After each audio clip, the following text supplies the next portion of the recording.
Morning,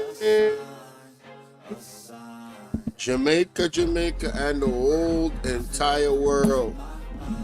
How y'all doing this morning? How y'all doing this morning? Can you hear me? Can you hear me? Hey.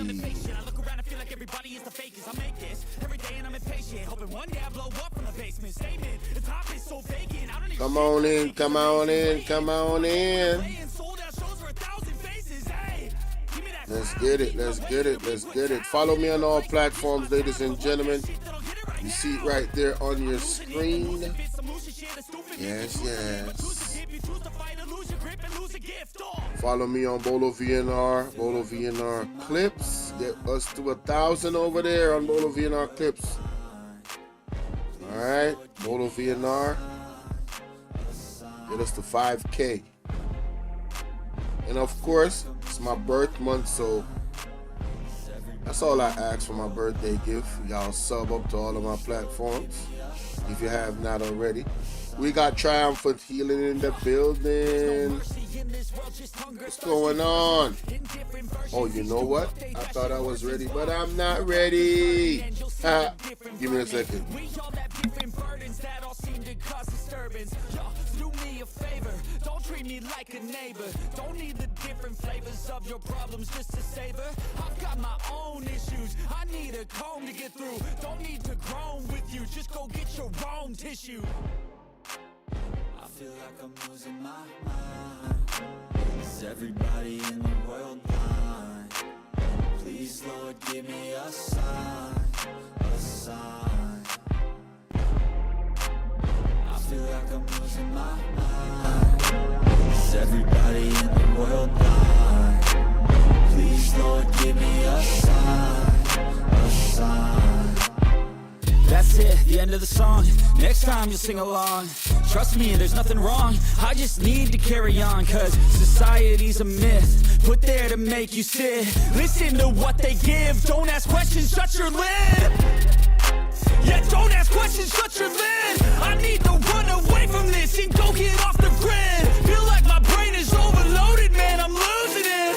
Don't let them tell you what to do, man, they don't know shit.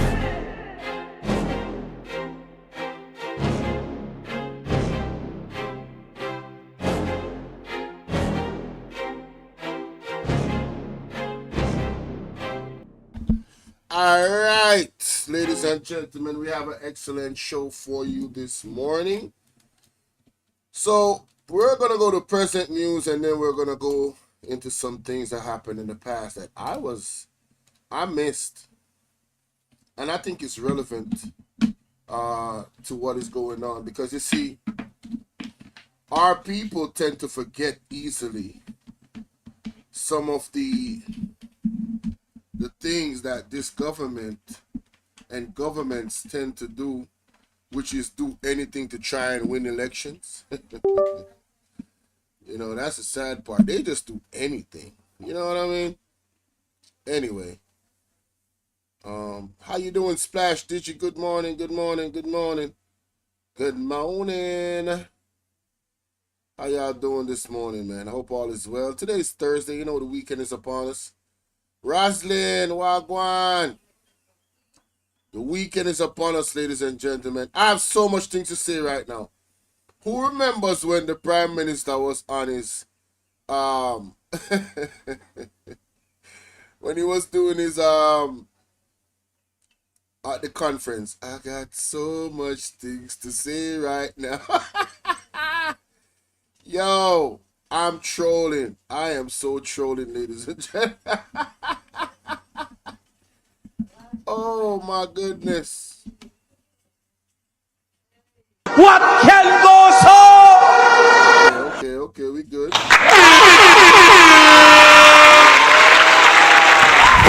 Emotional damage.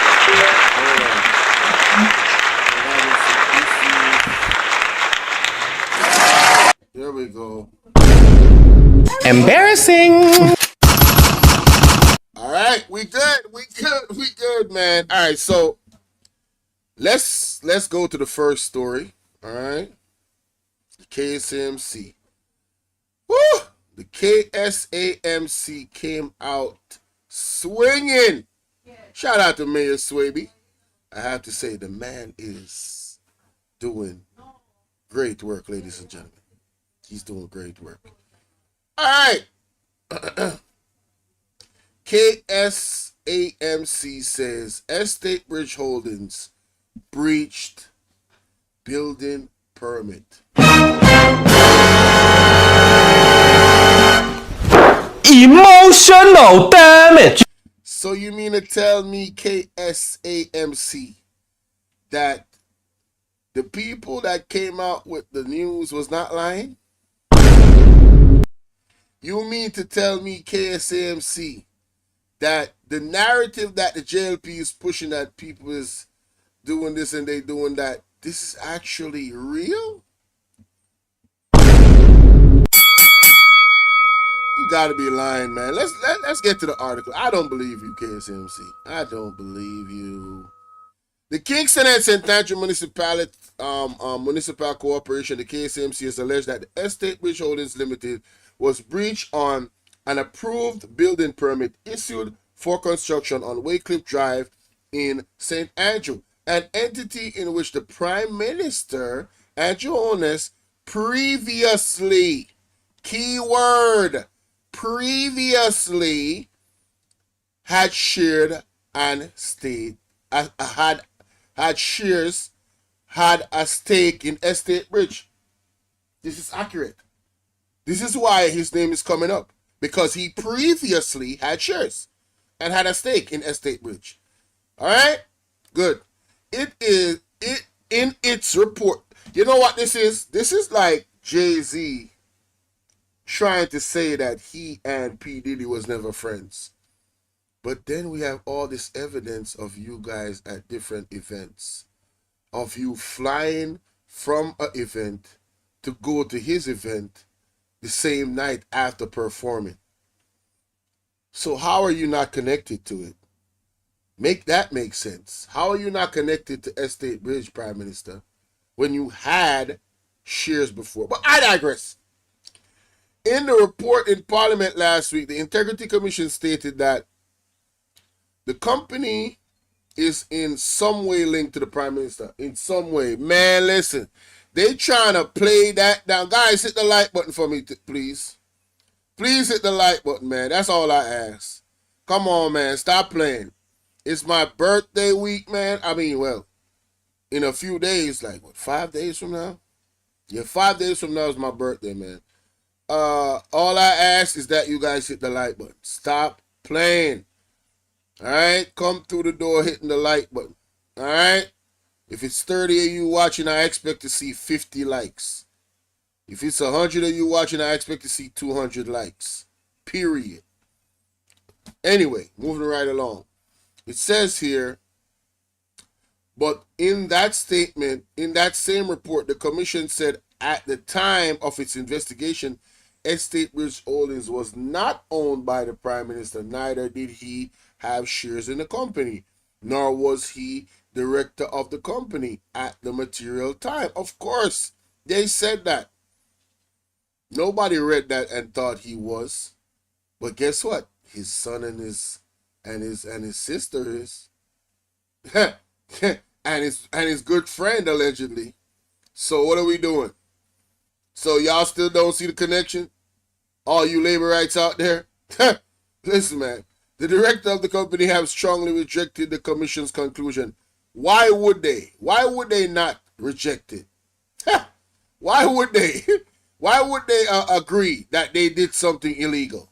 Why would they agree with that? That don't mean nothing. How you doing, Pat Dub?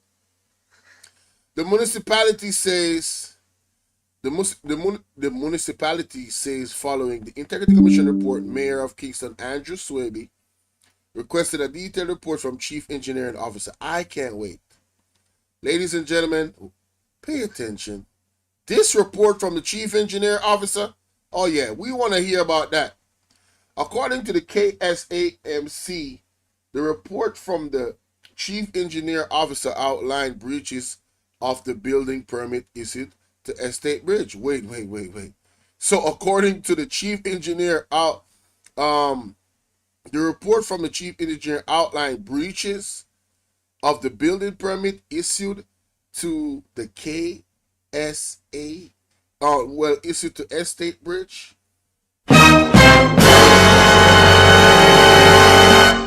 So this confirms the Integrity Commission's report. The alleged breaches were reportedly identified during an inspection conducted October 31st this year. This was allegedly after a request from the applicant on October 28th.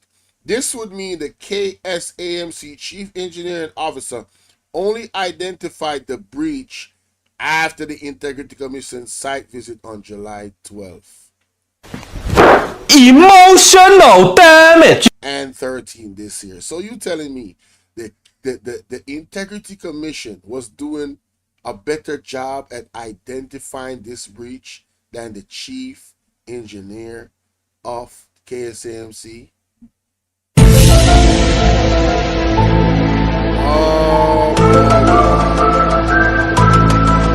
Oh, this is sad, man. How you doing, Empress 13? What's up, love? Good to see you, sweetheart. You know we don't celebrate holidays. I don't celebrate birthdays either, but hey, my birthday coming up in 5 days. Hey, y'all watch all my videos. Watch them 10 times. All the things you can do for free. Make sure you hit the like button, share it with 100 people. And if you don't want to go through all of that, you know, there is a donation link that is pinned if you want to support your boy. Anywho, and that goes to everybody. I'm not just talking to Empress 13. Anywho, oh, and shout out to Karen with the donation yesterday. Man, oh man, I wish I had my bells and whistles yesterday. What a big surprise. Wow. What a big surprise by Karen, man. I appreciate you, man. A new subscriber, you know what I'm saying, showing love to the platform. Salute to you, Karen. Really appreciate that. So it says here, KSMC, oh, wait a minute, we're moving too fast. According to the KSMC, the breaches observed at the property include a slight increase in the floor area of the basement, with the laundry area being reconfigured to accommodate a bathroom and storage. The KSAMC also found that a dining room on the ground floor was extended, a bathroom constructed, and a powder room converted to storage. Despite these adjustments, the floor area of the ground floor was found to be largely unchanged. Alterations were also noted on the first floor of the property. The KSMC says the master bedroom was increased by utilizing the balcony space. The municipality says the associated bathroom was relocated and a space converted to a foyer for storage area. The floor area was found to be unchanged. The municipality says partition walls referenced in the Integrity Commission report, and it says partition walls referenced in the Commission report and which were shown in photographs in the final report were not present during their visit. It couldn't be present. They already took them down allegedly. So that's not a surprise. Anyway, KSMC says this suggests modifications have been made to the structure before its visit. Exactly. It says the chief engineering officer report. Can you imagine if the Integrity Commission wasn't as thorough in their investigation? They would have came back and then the KSMC would be like, well, we didn't see no walls. What are you talking about? There's nothing happening here. You know what I'm saying? If they did a good enough job, it could seem that way, right? Right? It says the chief engineer officer report therefore could not refute a claim by the Integrity Commission that the 4-bedroom units were being constructed at earlier stage. Yes, sir. Another win for Jamaica. Another win for the Integrity Commission. Another win to clean up corruption. That's what I'm talking about. According to the KSAMC, the breaches identified in October were brought to the attention of the property's architect, Kenardo Nesbitt, in a letter dated November 13th. Wait, what? According to the case, the breaches identified in October were brought to the attention of the property's architect in a letter.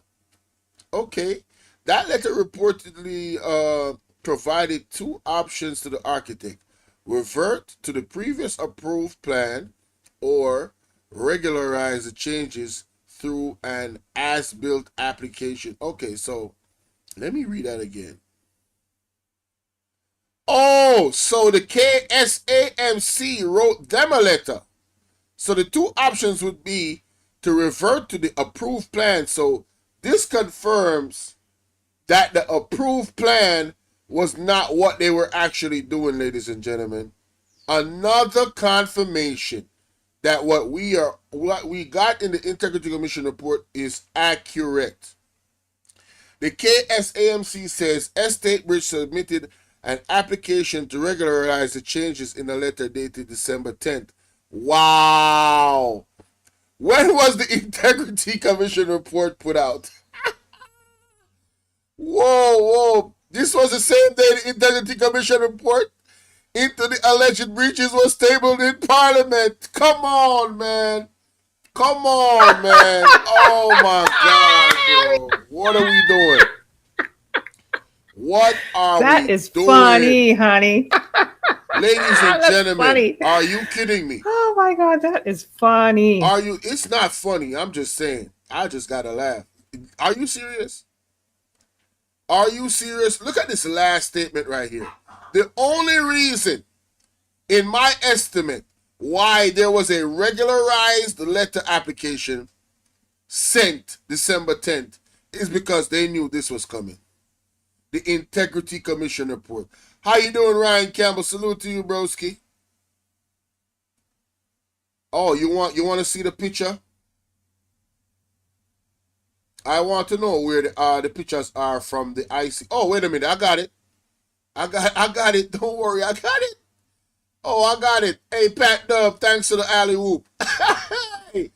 I got it, Pat Dub. Don't worry, Pat Dub. The report is right here. Let's go to exhibit. I think it was 57. I believe it's 57. Let me show you the pictures. Here we go. This is one of the pictures, right? This is one of them. This is one of the pictures. It says here, demolition of concrete partition wall in laundry room at split level. Yeah, it is crazy, Ryan. Right? But it seems to be something that is common amongst builders, people that build buildings. They give a plan, it's approved, and then they go against the plan and add stuff because they're trying to make more money.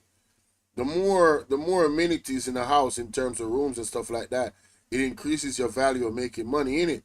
But at the end of the day, it's not legal to do it like that. You got to get those situations approved, and it's for safety reasons. So that's one of the pictures. Here's another one, backed up. It says right here, additional concrete wall on the ground floor. So this is a partition wall. Originally, according to the plan that was approved, this wall should not be here. All right, allegedly, right? And it says it has with electrical, painting, and tiling works ongoing. So the wall that they're putting up, electrical work is being done in there. All right? Here's another picture. Right? All right? Look at this wall. Look how much light fixtures is right here. You see that? It says, report of the investigation concerning Lord have mercy, irregularities in respect of the construction of the residential development located at the 2 Waycliffe Close, Beverly Hills, Kingston 6, contrary to the terms of the building permit issued to Estate Bridge. Now, I'm saying, right? Let me see this. Oh, here's another picture. Additional concrete wall in area labeled as balcony on floor, right? This is another evidence that they put out there. Here's another one. It says N suite bathroom on ground floor with plumbing works going on, right? All right. Very detailed, well labeled pictures. It says, this one says, an additional suite bathroom on floor with standing shower, toe wall constructed, and provisions for plumbing works ongoing. Delroy, how you doing? Power Thursday to you. UK in the building. Salute. Y'all like and share the video. Please, just hit the like button for me, all right? That's all I ask. So that's the pictures, people, from the report, right? So this is crazy. The fact that they applied for the regularized changes, they know the plan that they gave the KSMC. They know what the hell they doing. So if this did not reach the Integrity Commission and reach Parliament, ladies and gentlemen, in my opinion, it is safe to say that there would be nothing done. This is why you need regulatory bodies like the KSMC to do their job properly, and also the Integrity Commission as a backup, right? And this is the thing, right? This is my thing. As the leader of the country, you, Mr. Holness, you are held to a higher standard, sir, than everyone else. You sure are. You sure are. So, if you have a son, in this case, your son is a director, I believe. Let me go to the facts and evidence. Let's go to page 7. I think it's page 7. Is it page 7? Let me see if I got. Oh, yo, listen, guys. Nah. I know this report too good. I know the pages. Lord have mercy. I went to page 7. Boom! Individuals pertinent to the investigation. Ladies and gentlemen, let's take a look. Excuse me. Wow. My bad. Right here. Focus on right here. This is what connects Andrew Holness. Norman Brown. Who is Norman Brown? Let's look at it. Norman Brown. Norman Brown, Jamaica. Who is Norman Brown? Well, here he is, ladies and gentlemen. This is Norman Brown. All right. Excuse me. My bad. This is Norman Brown.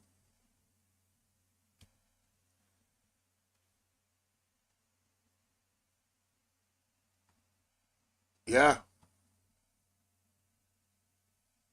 There he is right here. Looking on the Prime Minister. So apparently, allegedly, I think I snapped. Here he is again. This is a picture. Apparently, ladies and gentlemen, Mr. Norman Brown is a good friend of Andrew Holness. All right? So here's another picture. All right? You know, they've been in you know, you see them a lot. You see them a lot. All right, look at this right here. Company linked to Holness business partner breach building. See? Company linked to Holness what? Business partner. Okay. So this ain't no fluff, ladies and gentlemen. This is not no fluff. Wayne, how you doing, my brother? This is no fluff. This is serious. This is serious. All right? So this is my thing. As the leader of the country, you have your son in a company that is a director. He's a director, right? Oh, I should be sharing my screen still and showing you. Yeah, so he's a director and a shareholder of Estate Rich. Your sister, I didn't even know this was his sister. She's on the thumbnail, guys. CJ Anderson, your sister is also a director and shareholder. Your business partner, Norman Brown, is also a director and a shareholder. How in the world does the Prime Minister fix his face to tell us he's not connected to Estate Bridge in any way? Nah, B. Now we find out based off the reports of the Integrity Commission that, well, the IC report was accurate. As usual. Yeah. Because the IC has too much experience to operate outside the law. Mr. Panton ain't no joke, ladies and gentlemen. You heard? And let us pray that he is reinstated in his position when his contract is up. All right? Let us pray. Because he's a man of God too. He's a pastor, I believe. Yeah, let us pray that he retains his position. Unique Ray, how you doing? Salute to you. Good morning. Good morning, good morning, good morning. So this is my thing. Your son, you got your son and your sister, and you got your best friend in the company that you're no longer a part of legally in terms of being a shareholder or whatever, right? But you used to be Mr. Holness. Don't you think it's in your best interest, sir, to advise them to make sure they stay at the letter of the law? Because automatically your name is going to come up. This is how it works. And I'm sure you're aware of that. You have enough on your plate already. You do not need no more alleged corruption surrounding your name, linked in any way, shape, or form. So this, in my opinion, should have been cleaned up. Yeah. Somebody said, my question is, why Andrew is so wicked and lie, deceiving even when the truth is there, him say a lie. All when the filth spill on him say no stink. Oh my God. Hey, that's a good question. I don't know why they even do this to themselves, yo. I really don't. Because the evidence is right there. I really don't know why they come out and tell us, oh, this is a lie. Oh, they're just this. No, it's not a lie. We're looking at the evidence. What the hell are you talking about? What in the world are you actually talking about, sir, ma'am? You know what I'm saying? But anyway, let me close that off. And then let me look at this to check the timestamp. Let me know what y'all think about that, man. And Jonas, yeah, you got to do better, sir. This is getting out of hand. God's salute. Y'all let me know what y'all think in the comment section, man. The KSMC just confirmed what the IC report has said. Where do we go from here? What's going to be the result of this? Is the law going to do what the law does in this situation for anyone else? What is the process after finding out all of this? Do they get charged? Are they disbarred from building anymore? What is the next legal step for a regular citizen that is found in breach of this act? Right? That's what I want to know. All right? And if whatever that is, let's make sure that Estate Bridge and its shareholders and everybody involved are given the full length of the law. So you, the people, have to keep on this and pressure this to make sure that integrity is held up in Jamaica. What is good for the goose is good for the gander, right? All right. So Lorna says stepping outside would even be more appropriate. Lord have mercy. Yeah, let me know what y'all think. All right, so let's get to the next topic, ladies and gentlemen. So I came across this clip. I don't know if y'all seen this clip before, but I came across this clip and I said, Lord have mercy. Man, y'all smash that like button, boy. I'm telling you, God is the greatest. Things just be falling in my lap sometimes. I never knew that this man on your screen went after Mr. Wholeness in the manner that he did. I never knew that he was so bold. But then again, the way how he operates in Parliament, yeah, it tells me a lot about his character. Yeah, he rubs me the wrong way. I swear to God, he does. And I'm a bald head brother. You know, us bald head brothers usually stick together. Anyway, listen to this this dude right here. Then we're gonna go to then we're gonna go to a clip from Marky G. I said, Lord have mercy, this is just too easy. Before I come off, I'm going to use the opportunity to call on the leader of the opposition Right. to provide the answers to the questions that I kindly asked him and respectfully laid before him. I never quarrel. I never go on bad. Jennifer, good morning. I simply ask some questions. And to date, silence, crickets. Instead, what have they done? They sent out some surrogates to come ask me and my sister and not answer nothing where you ask me until you... Oh, so them send out some surrogates to ask him and his sister. So him not go answer nothing. Alright, let me continue. answer my question. Okay, so because you don't want to answer for them questions, so them to answer your one. You got to do the same thing with them do. So we're gonna go around in a circle. Okay. You take man for idiot. So let me answer them by asking them again. How come you tell Jamaica in 2022 say you did give up your British passport before you get into politics? And you tell Jamaica in 2024 say you... No, I cannot confirm whether or not Mark Golden... We about to move some furniture around here if you touch my leg. It's love. Matter of fact, don't move that hand no more. Now try me. So Mike, you mean to tell me Diddy was touching on your leg while you were sitting right here on this couch? I was trying to, but I seen him before. Diddy, get the hell out of the studio. Back in the day, subscribe to the channel. Shout out to back in the day. Shout out to all the new subs. You soon give up your British passport. Yeah, so I cannot confirm that Mark Golden said that. But let's continue. You take with me, idiot. How come you tell Jamaica? I know me say so, you know. I him say so. Mr. 1 foot in and 1 foot out. How? Let's stop right there.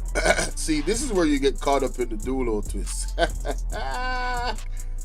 Hey, this is too easy, bruh. Man, if you don't go sit, this is one of the weakest attacks by the JLP on Mark Golden.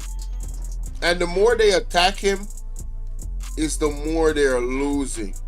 Because they don't have anything else to talk about outside of him being a British citizen by his father, by proxy, and which is already understood. My thing is, you got members, and I'm not trying to come at Matthew Samuda or Carl. Is it Carl Samuda? Who is the son? Matthew Samuda? I'm not trying to come at Matthew Samuda, but Matthew Samuda was born in England, right? And he's a part of your party. How Matthew Samuda feel with you guys raising this issue? So what? Matthew Samuda can be a part of the JLP, but he can never be the Prime Minister of Jamaica. I wanted to make it make sense. But I digress. Let's hear this foolishness. How come you tell Jamaica say you have a Jamaican passport with your UK visa in it? And then when the Prime Minister back you up in a corner, you have to say, but. I have never heard Mark Golden, I've never heard that. Somebody can please send me that clip of Mark Golden going, me. And if you hear it, you let me know in the comment section. I've never heard it. Me still a UK citizen. You take with me, idiot. me tell you something. Hold on. Oh, and again, the 1 foot in, 1 foot out. Guys, didn't Andrew Honest willingly become a member of the Privy Council? Nobody never forced him. He has sworn an allegiance and a pledge to the king. How can you serve Jamaica? Talk about you want to free us from the same king while serving the same king. They are the monarch, you know. They are the slave owners, you know. Are the slave them are wicked people, because I don't want to say a slave owner, because I don't recognize myself as a slave. But they are the colonizers. They are the evil people. So why did Andrew Honest willingly pledge allegiance to the evil people? But you have Colonel Charles Jr. here making an ass of himself in this clip. Sad. Hold on. Let me put aside Pernell Pitney and pick up Gloria Pitney. Now, I went to school, good school too, and I studied as an attorney at law. I'm an attorney overseas and local. So I'm an international attorney. Now, as an international attorney, let me tell you this.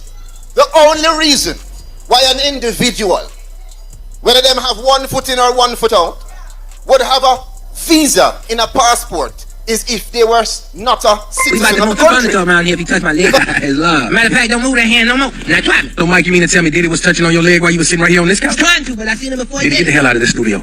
Miss Curiosity Kid, subscribe to the channel. Shout out to Miss Curiosity Kid. You know what I'm saying? Because if you are going home, why you need visa to go your own yard? Alright. So if you are a UK citizen and you go put a UK visa in a next passport, who you try fool? Hold on. Make it worse. If you did it and you did lie to the people them and tell them so you are a UK citizen, you're out. Because that is fraud. And then for charge you. So him said if you did it. If. So why him not place charges against Marky G? If this is a tangible story, as he's so confidently saying, Audrey Patterson, big up. But of course, the whole of you are idiots. Let us see the clip where he said that. Would I love to see it, but I couldn't find it. But anyway, no, I genuinely don't know, so I'm not gonna argue with me, don't know. But I'm saying, logically speaking, the Rumba Time News, big up, right? Logically speaking, guys, what him just say a while ago, that it is, it pretty much is criminal, right? And it's fraud. So why him not can go court feet? You feel like say the opposition would have this type of ammunition against Mark Golding and not take him to court? You see Mark Golding will take Andrew Honest got court too much time. Ladies and gentlemen, just using my noggin. Shout out to Miss Genesis one. Just using my noggin lets me know something ain't right. Something not right, my wisdom warriors. Something is not right. Oh, hey. Tell about them. Hey, Colonel Charles Jr. Stop lying! Stop lying! Oh, man. Stop lying. Oh, my God, man. Stop. You just gotta chill, man. Whether them charge you in your home in UK or your home in Jamaica. Alright? But let us say he got it lawfully. Why would you say, let us say he got it lawfully? Because you're not confident about what you're saying. As a lawyer. And he might go big up himself now, no. I think he did already. Listen to him. How would you get it lawfully? Who did you speak to get that kind of favor? Come in and know nobody who is a citizen who can go into an embassy and say to them, shh, just give me a visa anyway, come and want them things, say I'm a citizen. Something is into something and we need to find out. So you need to find out. That means you don't know what you're talking about. You're speculating. Okay. You must answer the questions before you answer the questions. Your granny should have tell you, don't answer a question with a question. Oh, so him big up himself already. Him say my international lawyer. Anyway, I could hear a smart clip from Jonas. One thing to come and make a political point about roads, it is another thing to be able to do something about it. Mr. Speaker, we have seen politicians come and pontificate and make promises about roads. Pothole free by 2003. Mr. Speaker, we are here in 2024, and the people who made that promise then are the same people who are coming now to complain. Why did they? You know, the argument that would have solid if the same people them talk about the inner power. All people still don't listen to Andrew Honest, you talk foolishness and just absorb it. This argument we make about the pothole them, right? Are you in a power for 9 years now? I'm not going to stay upon this long. I just say, you're in a power for 9 years. And you argue about the people them that's not in power that is talking about the pothole them. So, my general, you say from 2003, I know if you have facts of the road them when I maintain better. In a them time there, up to the point where you JLP. The roads are the worst it has ever been in Jamaica under the JLP, and that there's no arguments. I don't business what kind of excuse you want to make. The roads have been the worst under the JLP in the last 9 years. That's a fact. That is a fact. There's no arguing that. So I'm trying to figure out. As a matter of fact, the potholes have upgraded from potholes to craters. Allegedly, people are drowning in them now. So, if he was the opposition saying what he's saying here, it would make sense. They made Jamaica pothole free in 2003. Why? You know why, Mr. Speaker? Because they did not create the economy to do it. And what they do now. Okay, so his argument is that the PNP did not create the economy to make the Jamaica pothole free. Listen now. Now is to go around and play upon people's frustration. We don't look. How could they get the opportunity to play upon the people's frustration if the roads were fixed? Looking at exactly what needs to be done. Well, this administration, Mr. Speaker, knows exactly what needs to be done. So if you know exactly what needs to be done, why aren't the roads fixed? Why do we have craters in the road? Since as you guys have all the answers, why aren't it fixed? People listen to this foolishness, man. I'm sorry, y'all. I'm sorry. Forgive my outburst. Lord have mercy. Lord have mercy. Lord have mercy. Hi, welcome to Reliable Machine. Yeah. Calm down. Let's go to the next clip, guys, because this dude just don't make no sense, man. He really don't, guys. He really don't. He really don't make no sense, bro. So, Mark Golden's, status, citizenship was attacked.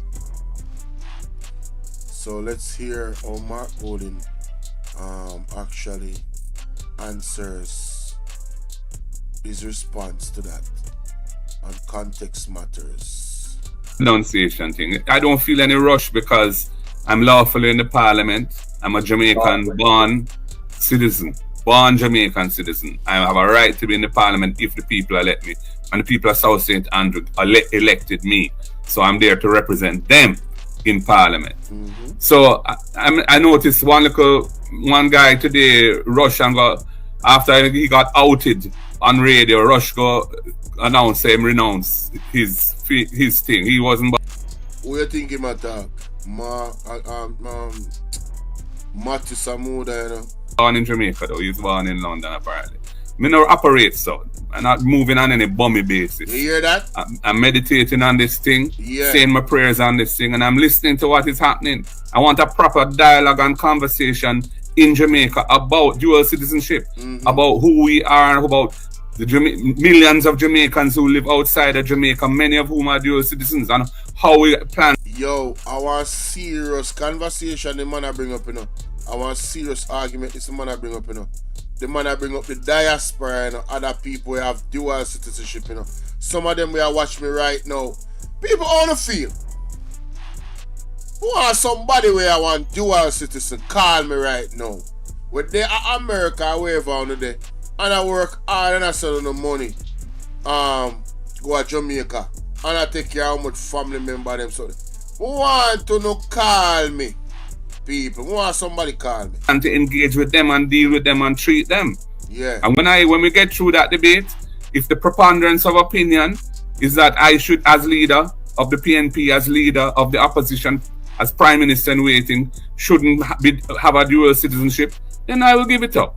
Because I intend to serve Jamaica to the best of my capacity. Oh gosh, man. And I'll give it up. But I'm not rushing to go do it because 2 guys say I should or 3 guys say I go. You know? Yeah. Because for every 2 or 3 that speak on radio, there are another 20 who talk to me off the air and tell me how they feel. Yeah. So I have to be listening to everybody. And I think it's a very important discussion to have at this time. We're having a diaspora conference coming up in Jamaica. We have, as you know, there's another one being staged by a group that is not happy with the way that the diaspora movement is being managed by the government. All that is going on right now. This is an important debate that Jamaica needs to have. Mm-hmm. Very many Jamaicans depend on their relatives abroad to survive. Many of those relatives are dual citizens. Right. How do they feel about being told that their relatives who mind them or support them or provide help for them are not good enough to serve in our Jamaican parliament? I don't. What? Hey, the man are hey.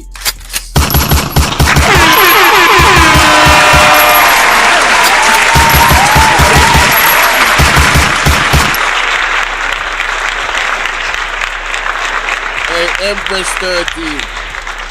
Empress 13, they can call me, you know. Yeah, man, call me on WhatsApp. Yeah, they are Barbados, but it still apply because you are dual citizen. Call me on WhatsApp, man. And if you don't feel comfortable calling me on WhatsApp, me can make a StreamYard link.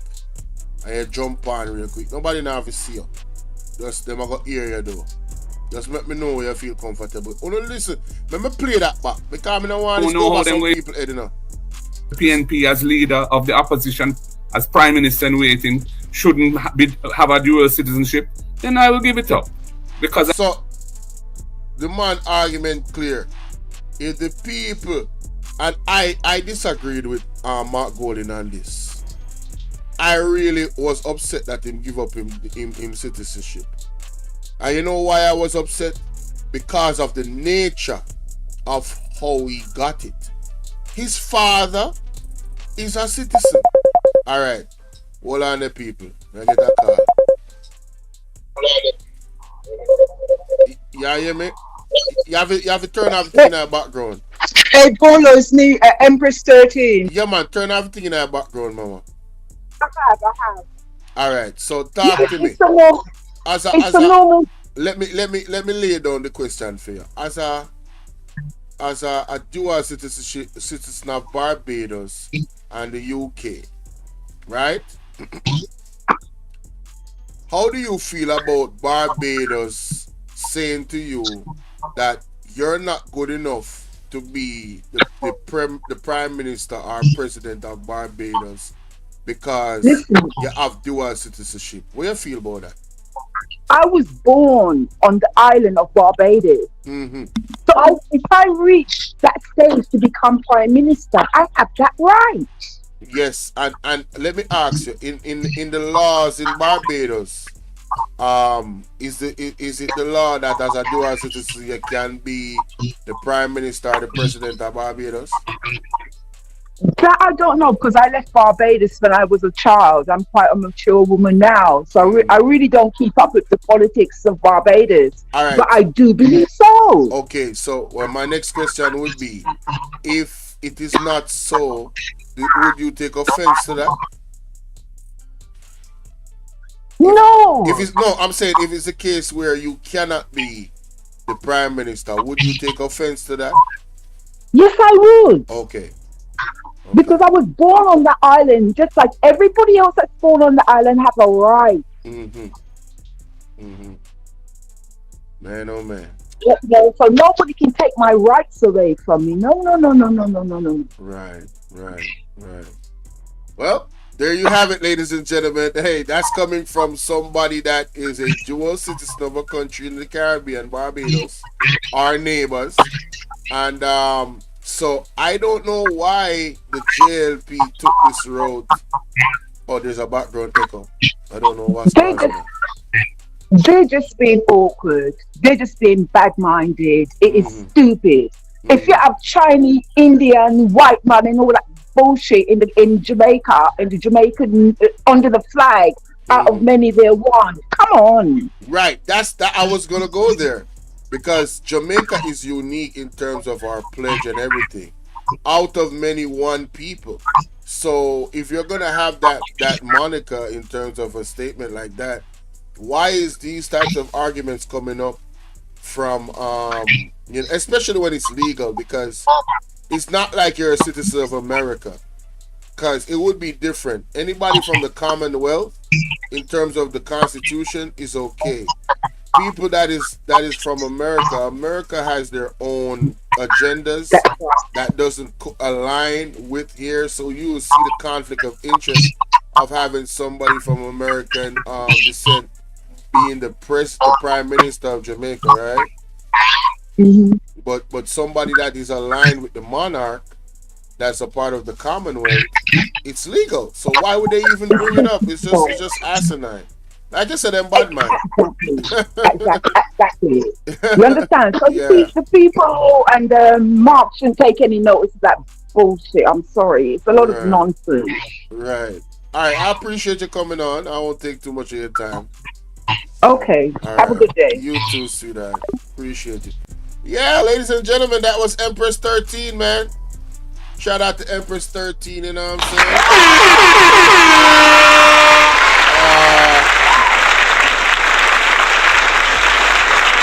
Hey, Phoenix Rising, I see you, Phoenix. Terry T, good morning. Shout out to Phoenix Rising. I see you, Terry T. Salute. First time seeing in the chat. Anita Spike says, true, because Andrew come from Spanish Town. Him shot load like him a bad man. Yo, y'all crazy in the chat, man. Pat W, I sent a box right here and just, okay, no, y'all talking about something else. Anyway, let's continue.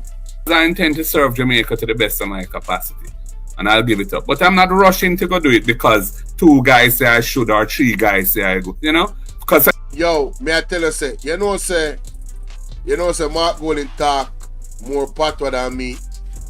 If you notice when Mark Golding in a natural element, yo, why that hold on there, people, man. I have some serious background noise. Hold on. So every 2 or 3 that speak on radio, there are another 20 who talk to me off the air and tell me how they feel. So I have to be listening to everybody. And I think it's a very important discussion to have at this time. We're having a diaspora conference coming up in Jamaica. We have, as you know, there's another one being staged by a group that is not happy with the way that the diaspora movement is being managed by the government. All that is going on right now. This is an important debate that Jamaica needs to have. Very many Jamaicans depend on their relatives abroad to survive. Many of those relatives are dual citizens.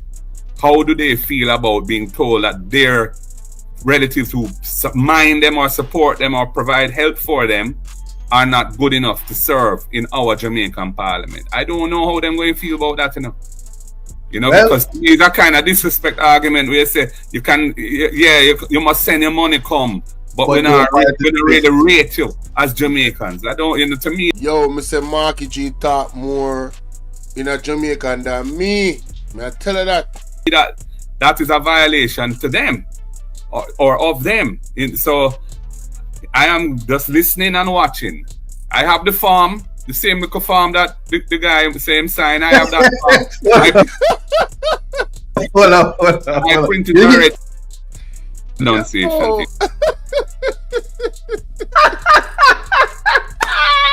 Yo, the man said printed already, the same little form of the guy. That is funny, honey. Oh my God. That's funny. If I'm not mistaken, Oh my God, that is funny. Sherry trick free blessings.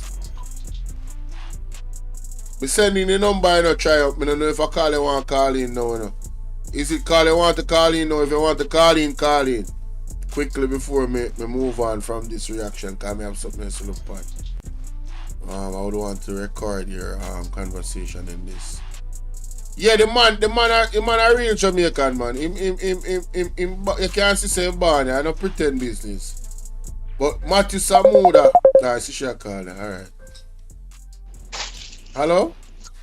Hey, what go on, baller? Oh, somebody me think of the lady in the place I call me. Go ahead, my boss. What you do? Me up on the live, you know. Yeah, man, me know, man. All A charity chicks free. A charity chicks free, man. CM King. So, oh yeah, man. Go through, my boss. Yeah, man. Hey, you know something? When it's convenient, the Jamaica Labour Party play with the people of Jamaica. No, it's very serious now. These people don't respect laws. Yes. You see this issue with Mark Walling? It's not supposed to be an issue. Not an issue. It's not supposed to be an issue because the laws are clear. If you are part of the Commonwealth, you are able to sit in the Jamaican Parliament. What it does not allow, which the Jamaica Labour Party will not tell the people, you cannot be an American citizen, yes, and a Jamaican citizen and sit in the Parliament. Yes. So when you have people like Michelle Charles,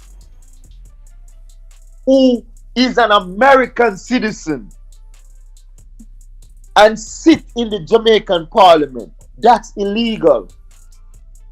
Ooh, I did not know that. I'm just gonna say allegedly because I no, not allegedly. It was there. She was living in America, and because of her court case and whatever, she went back to Jamaica.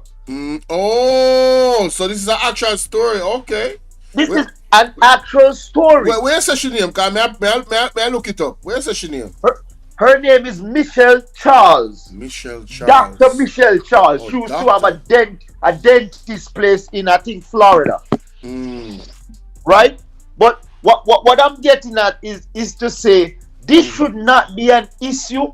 Right. Where it should be an issue is when they are telling people who are Jamaicans who live in America conveniently that they are not Jamaicans. They cannot be on the Jamaican diaspora, but that should be a issue of contention, because if we pull back the curtains, buddy, you have a lot of people who have dual citizenship, like Babsy Grange, who is a Canadian and also a Jamaican. You have people from Israel who sits in the Jamaican Labour Party, who weren't born in Jamaica, has no Jamaican parentage. But they are part of the Commonwealth. And you could, as long as you live in the country for a year, then you could run for office. Right. So the Jamaica Labour Party has nothing substantial to bring to the people more than confuse the people. And this is all been allowed by the news media because it's a clear document that they should put out and say, listen, this has no merit. Okay, so may I look on her page just up on Instagram. I've seen her picture come up in news articles. Yeah. Yes, I think last year after this year when the discussion started, that's when she went and started the application to denounce her citizenship. Yes, I remember. But she was sitting in the office illegally. Yeah, and they are all aware of it. So it was only until it was brought up before.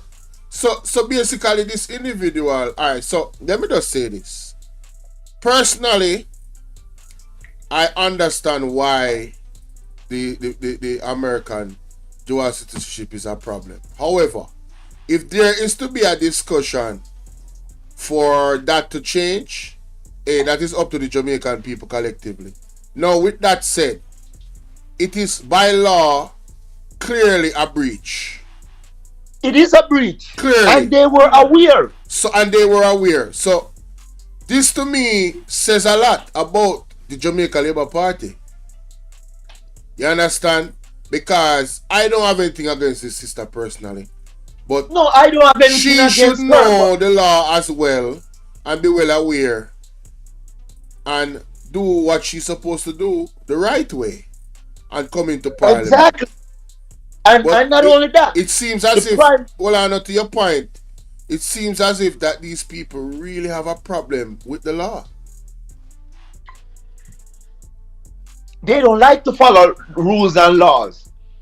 It's no different than when the Prime Minister declared the roads a national emergency, but he's not telling the people that when he took over office, there was a fund that they used to fix the road. And he took that fund, cancel it, and put it in the consolidated fund.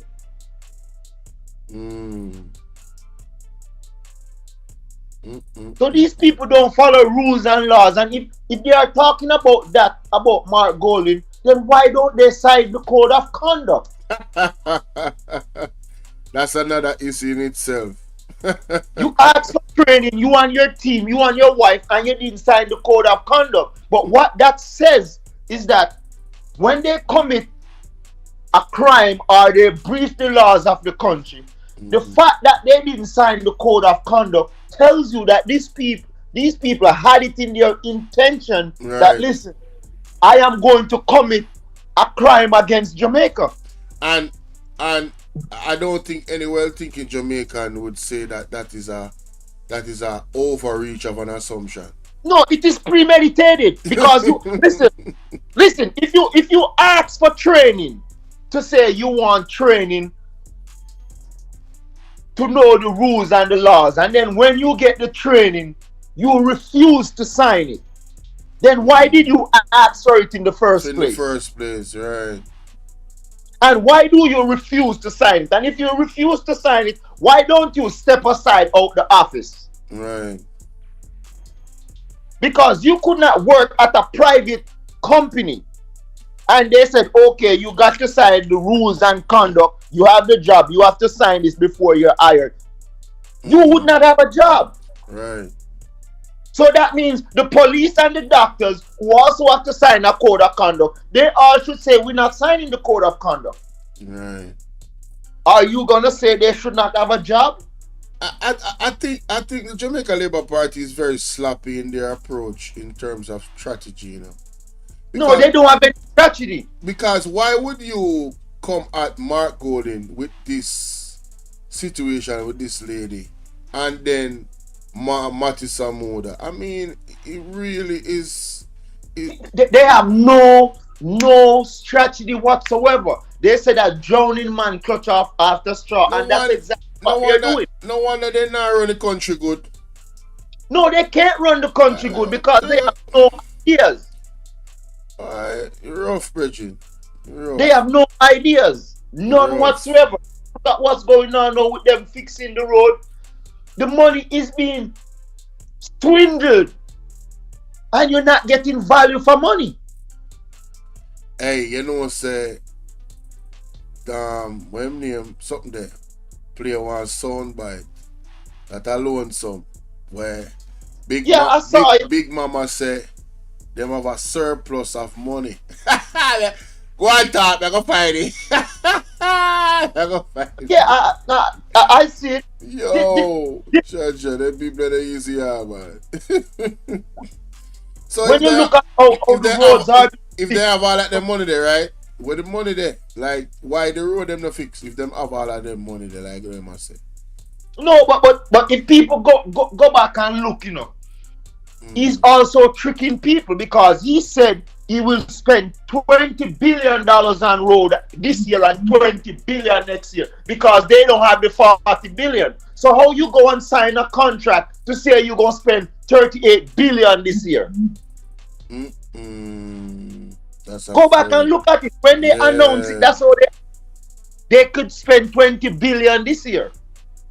So how much they actually spend? After they sign a contract. They sign a contract for 30-something billion. But when the finance minister announced it, he announced 40 billion Sparks program, 20 Oh billion yes, this there, year. yes, there was. and There was. 20 I billion. remember that. Yeah, you're right. There was an adjustment in terms of the figure. You're absolutely right. There was an And adjustment even for when sure. they announce it, they don't tell the Jamaican people where the money is coming from because the money is not in the budget. It Yeah. wasn't budgeted for. Yes. So that's very concerning. That is extremely concerning, Bridget. And then to top it off, which makes no sense, if you declare the roads a national emergency, why would you say you're adding 2 billion here and 5 billion here for emergency repair? Isn't that what the Spark program should be for? Right. Oh, So I think I found it. No I think idea. I found it. I think They I have found no it. idea, no clue what to do. Right. Hold on, them, my boss. Give me a second there. I think I'll find the clip when I look for. People ain't hear this. Mute yourself. Yeah. Nice. But let me see if I get this. Hear that big mama, you know. Hear them a big mama, you know. I think I hit this. Big mama. Cause big mama dangerous in people. See if I hit this. Big mama. People, alright? Think for him. Which government seeking a third term in office has the kind of record of achievement and performance that the Holness administration has? So the man should lie. None. No, because Jim make a performance of the chopping. 3 trillion million where spend. Pay criminality and all kind of things. I lie in them pocket. None. They're sitting on a mountain of cash. Mountain of cash. That part. They're sitting on a mountain of cash. And they have performed enviably well in managing the economy. They have performed enviably well. Alright, so this was a big Wow. Ladies and gentlemen, did you guys hear that? Clearly I don't know if the audio is messed up with the caller on the line. Did you guys hear that, guys? Let me know in the chat if you guys heard that. The man say, the man them a slung on a mountain of cash. You can't come off a mute, you know. The man say, Cliff Hughes said months ago, not so much months ago, but recently, back a couple months ago, right? That the man them is sitting on. You want to play it again? Hold on there. You have got to hang up my boss, because look at they can't hear with the two audio them here. So hang up and make me play it and then me call you back. Alright? Alright. Yeah, man. Alright, so people make me show you what I go on. Because I figure say the audio would give some problem there, so because the call, you know. Wanna listen to this. Because I want to hear clear. And I want you to think, seeking a... Big mama, so show you this. Hear this, big mama. And I want you to think with me. Think for him. Which government seeking a third term in office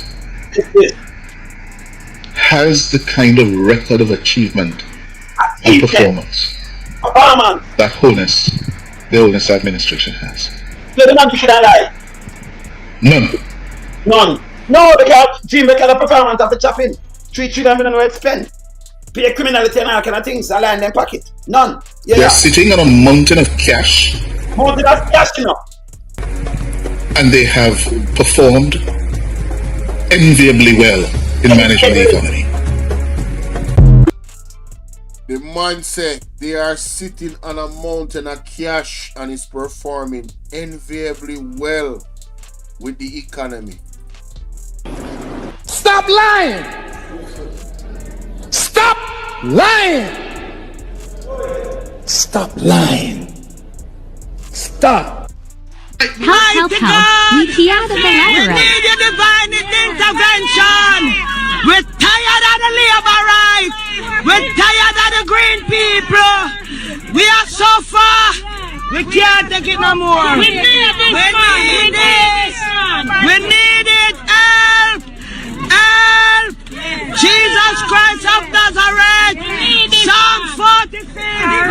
God is our refuge and strength. Is a liberator. People, it can't get worse than that. I tell you the truth. But we stray a little bit off topic, but Thanks for indulge me. Let's move on. Hey, man can't lie, some man. Yo, man say that what they know the economy a contract. Make it make sense, bro. Oh, that switch up in just a couple of months. Oh, tell me, oh. Can somebody tell me how? Hold on, that one there, no? Wrong highlight. There we go. All right. We are going to move on. Oh, remember call back your bridging. Because you know it's a man where always drop some. Let me see, somebody else gonna call me. Okay, that's a different song. Alright. Call back the bridging. Man, always I drop some serious. Yes, boss. Go through me, General. I give you 5 minutes to lay down where you want to lay down. Because I like your dialogue, you know. Yeah, man. So these people they have nothing to tell the Jamaican people. They have no answers, no clue of how to operate a country. When you look yesterday and see the National Security Minister, after him spent so much millions of dollars and telling people about Jamaican eye, he's telling people if you have any idea how camera system work, he's telling people that majority of the camera system not working and there's nobody in Jamaica to do maintenance work. Is this man crazy? Boy, man, I say, me I laughing about, me have to laugh enough to get mad enough. I tell people all the while, you see what they hear me go. Trust me, and I laugh. There's things I want to say, but his spirit say, hold on, panda. And when you look at some of these things as Jamaicans who live overseas, right? And you look, how is it a business place can maintain their camera system? Right. How is it a hospital who is a private facility in Jamaica can have CT scans that's working all the time? But the government cannot have CT scans or MRI machine that's working. Hold on, somebody in the chat say, yes, Jamaica, he has performed incredibly well. That Andrew honest, you know. And they said, stealing your money. No, but that's the only thing he has performed incredibly well at. Oh my God. Yo. Because he cannot show anything that he has done that's tangible. The chat is undefeated. I swear. Him announcing $20,000 to Jamaicans right now. Why is it when you get the free money to give to the Jamaicans, you gave them $10,000 or $9,000? Why do you how much money them get for burial? But I'm not even going to burial. I'm going to COVID. He received 31 million just from the US government. He received other money from China. He received 31 million? Yes, he got $31 million from what's her name, Kamala Harris. Hold on there, you talk about 31 million Jamaican. No, 31 million US dollars. Hold on, not Jamaican. We could do some calculation. So in that time the US on around 145. That's all. In them time. No, it's always been 150, like 152, 154. In a COVID time, $31 million just for her alone. In a COVID time, I did 150. Huh? In a COVID time, I did 150. You nobody gone so much, just man. Just from her alone, he got. No, you not hear me. I say.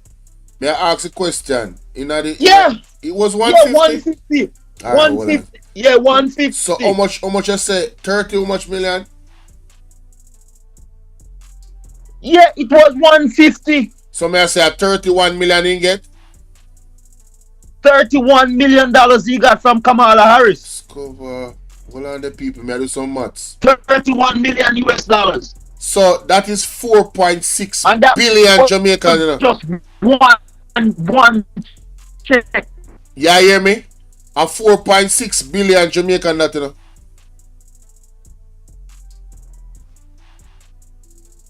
Yeah, hear me, my general? Look like him now, hear me, you know. Jenny say all know me I suffer, never get nothing. Yeah, I hear you. Yeah, hear me now. So hold on. How much people there in Jamaica? Divide that by Yes, I'm hearing you. I'm hearing you. Something wrong, man. No, I'm hearing you. Yeah, you hear me, but something still wrong. It a break up. Yeah, I'm hearing you. See there, you delay. You delay, my boss. Say 3 million people. Me I put you at 3.6. Me I put you at 3.6. See? Alright. So no, we don't put you at 3 million. Everybody obviously never get no money. Alright, it's up my breakup. The internet I give me a little problem. Boss, me at any call here. Yeah. Kinda there 5 minutes already, but respect for your call. See, look come on. Too much thing I run on the computer one time. And the internet I give some problems, so better me just end the call. There are something in the background, so I need to end because I have a couple more things to cover. See? Yeah, it deadly. It deadly. It deadly, bad man. If you select a folder for what? What is man?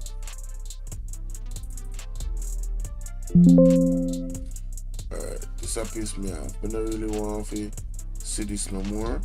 But I done off of the computer, I deal with that. Anyway, I could go on to the next thing, you know. Respect to the call of a call in. 31 million US from one place in another time there. Mighty God. Wow. Very interesting. Anyway, let's continue because this a part of serious now. This next part is very, very serious. Trust me when I tell you. I go left the freeze frame. Right? Now, ladies and gentlemen, there was an interview by Marky Jeep on Nightly Fix, which I personally never watch. Come across it and me I say, wow, I need to highlight this because it's relevant to right now. Alright? And this have to do with Juliet illness. You feel me I deal with? Because the issue is still an issue, innit? The issue not changed, no. The issue is an issue, same way, so.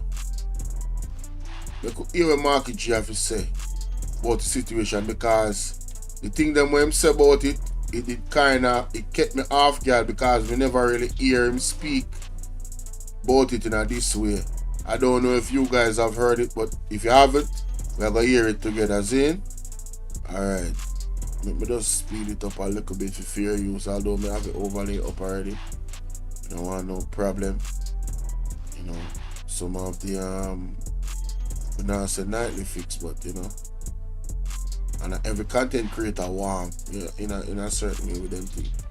Hope. Yeah. So this is why, this is a big issue for me. And in my budget presentation, this was an aspect of what I covered because of the importance that I ascribe to it.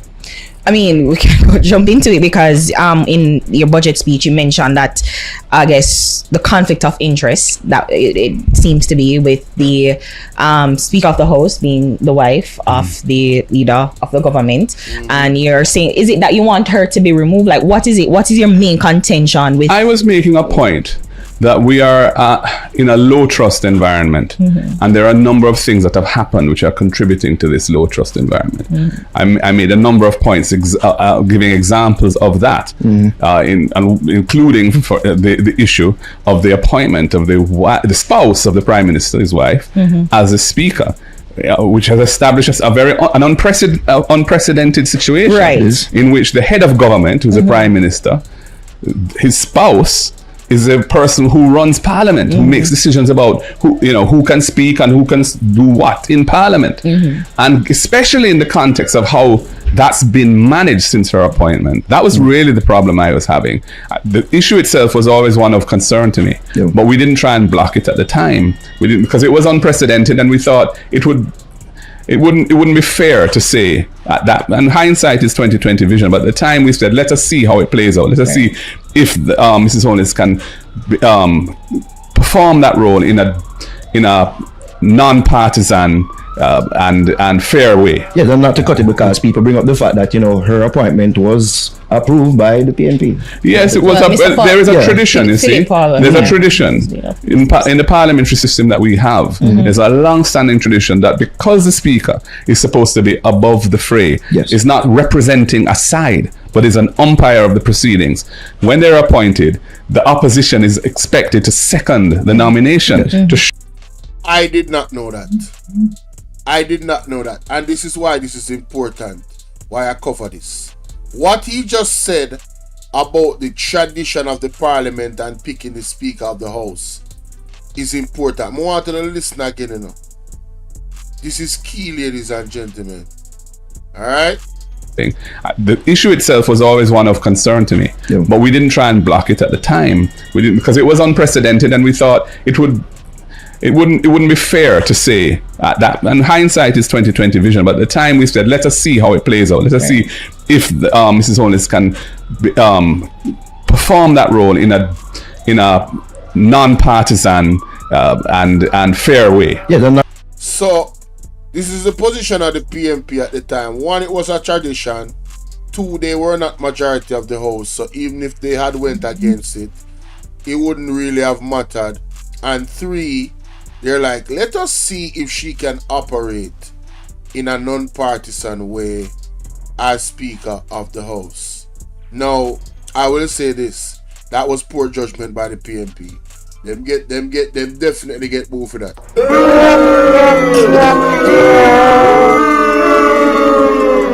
However, it was the fair thing to do. But bro, when you hear about pillow talk, when you hear about the wife of a man and him a be prime minister,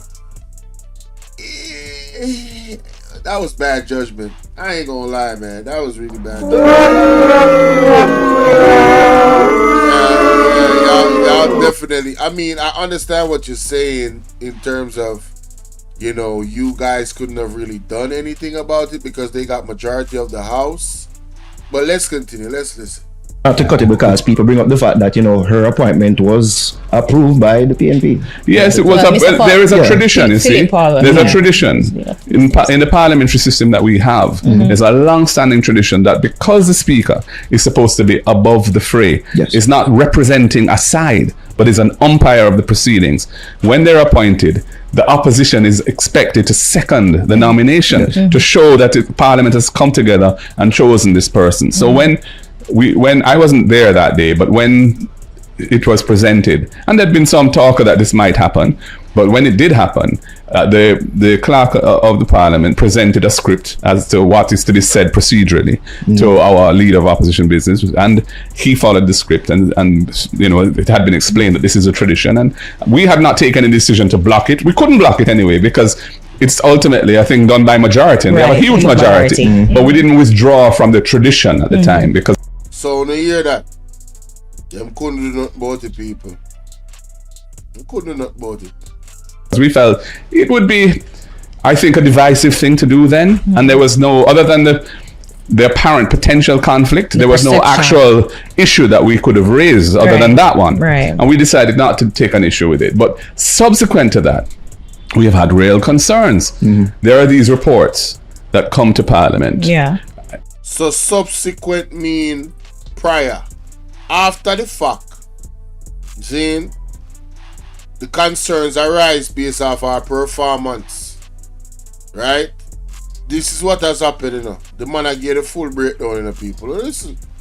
The accountability mechanism in the country, constitutionally, runs through the Parliament. So, Auditor General, the Auditor General who audits public bodies and provides what I call performance audit reports, which have revealed numerous things over the years, which have been matters of intense public interest and have resulted in ministers being removed and civil servants being sanctioned and all that kind of thing.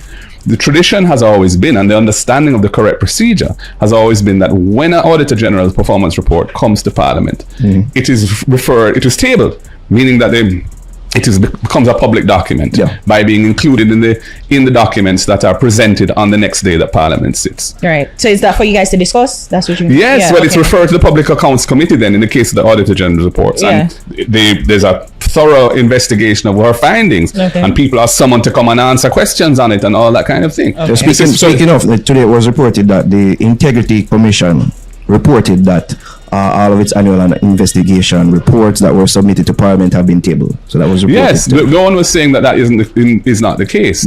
There are 2 Auditor General reports that have come to Parliament in January and still have not been tabled. And in relation to the Integrity Commission, the point I made was there's a bit of a history to this, because the prior speaker who had to resign because she herself was the subject of an adverse investigation by the Integrity Commission and was replaced by Mrs. Holness. She had embarked upon a process where she wasn't tabling reports as they came, and she claimed that on her understanding of the law she shouldn't be doing that, which was bizarre because this was something which had been done routinely for. Yo, you hear what the man said? It was bizarre, you know. Hey, I want to listen that back again, because sometimes you have to listen to things 2 times to really understand the fullness of it. Listen to that again. Of the Parliament presented a script as to what is to be said procedurally to our leader of opposition business, and he followed the script, and you know, it had been explained that this is a tradition, and we had not taken a decision to block it. We couldn't block it anyway because it's ultimately, I think, done by majority, and we have a huge majority. But we didn't withdraw from the tradition at the time because we felt it would be, I think, a divisive thing to do then, and there was no, other than the apparent potential conflict, there was no actual issue that we could have raised other than that one. And we decided not to take an issue with it. But subsequent to that, we have had real concerns. There are these reports that come to Parliament. The accountability mechanism in the country constitutionally runs through the Parliament. So Auditor General, the Auditor General who audits public bodies and provides what are called performance audit reports, which have revealed numerous things over the years, which have been matters of intense public interest and have resulted in ministers being removed and civil servants being sanctioned and all that kind of thing. The tradition has always been, and the understanding of the correct procedure has always been, that when an Auditor General's performance report comes to Parliament, it is tabled, meaning that becomes a public document by being included in the documents that are presented on the next day that Parliament sits. Right. So is that for you guys to discuss? That's what you mean? Yes, but it's referred to the Public Accounts Committee then in the case of the Auditor General's reports. And there's a thorough investigation of her findings, and people are summoned to come and answer questions on it and all that kind of thing. Speaking of, today it was reported that the Integrity Commission reported that all of its annual investigation reports that were submitted to Parliament have been tabled. So that was reported. Yes, no one was saying that is not the case. There are 2 Auditor General reports that have come to Parliament in January and still have not been tabled. And what?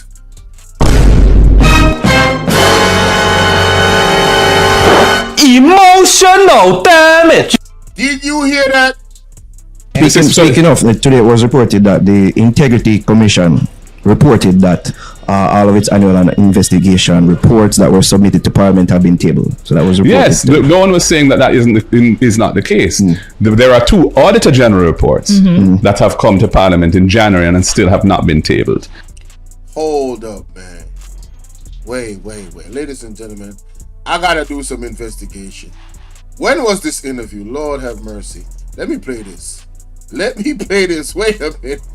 Fair to say that, and hindsight is 2020 vision, but at the time we said, let us see how it plays out. Let us see if Mrs. Holness can perform that role in a non-partisan and fair way. Yeah, not to cut it, because people bring up the fact that, you know, her appointment was approved by the PNP. Yes, it was. There is a tradition. You see, there's a tradition in the parliamentary system that we have. There's a long-standing tradition that because the Speaker is supposed to be above the fray, is not representing a side, but is an umpire of the proceedings. When they're appointed, the opposition is expected to second the nomination to show that Parliament has come together and chosen this person. So when I wasn't there that day, but when it was presented, and there'd been some talk that this might happen, but when it did happen, the clerk of the parliament presented a script as to what is to be said procedurally to our leader of opposition business, and he followed the script, and you know, it had been explained that this is a tradition, and we had not taken a decision to block it. We couldn't block it anyway because it's ultimately, I think, done by majority. Okay. Far along. This interview was done 8 months ago. All right. Parliament in January and still have not been tabled. And in relation to the Integrity Commission, the point I made was there's a bit of a history to this, because the prior speaker who had to resign because she herself was the subject of an adverse investigation by the Integrity Commission and was replaced by Mrs. Holness. She had embarked upon a process where she wasn't tabling reports as they came, and she claimed that on her understanding of the law she shouldn't be doing that, which was bizarre because this was something which had been done routinely across administrations over many years.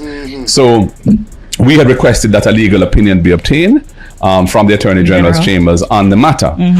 When Mrs. Holness became the Speaker and was implementing the results of that opinion, she refused to share the opinion with us.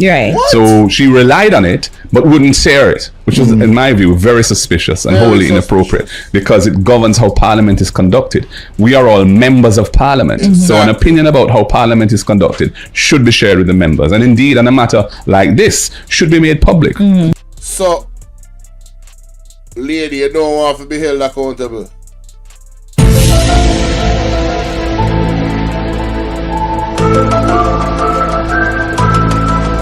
Why else would you hold back that type of information? Why else? It's very suspicious indeed, Mr. Golden. Mrs. Holness became the Speaker and was implementing the results of that opinion. She refused to share the opinion with us. So she relied on it but wouldn't share it, which is, in my view, very suspicious and wholly inappropriate, because it governs how Parliament is conducted. We are all members of Parliament, so an opinion about how Parliament is conducted should be shared with the members, and indeed on a matter like this should be made. So hold on, so you tell me, say Andrew Holness operate like dictator, and now Juliet Holness do the same thing. Hey, they have one saying, you know, power corrupts, you know, absolute power corrupts absolutely, you know. Why in the world would you not want to share that important bit of information, Juliet? What could be one good reason why you don't want the Parliament to know what is the ruling as to how the House supposed to operate? Why would you keep that to yourself alone?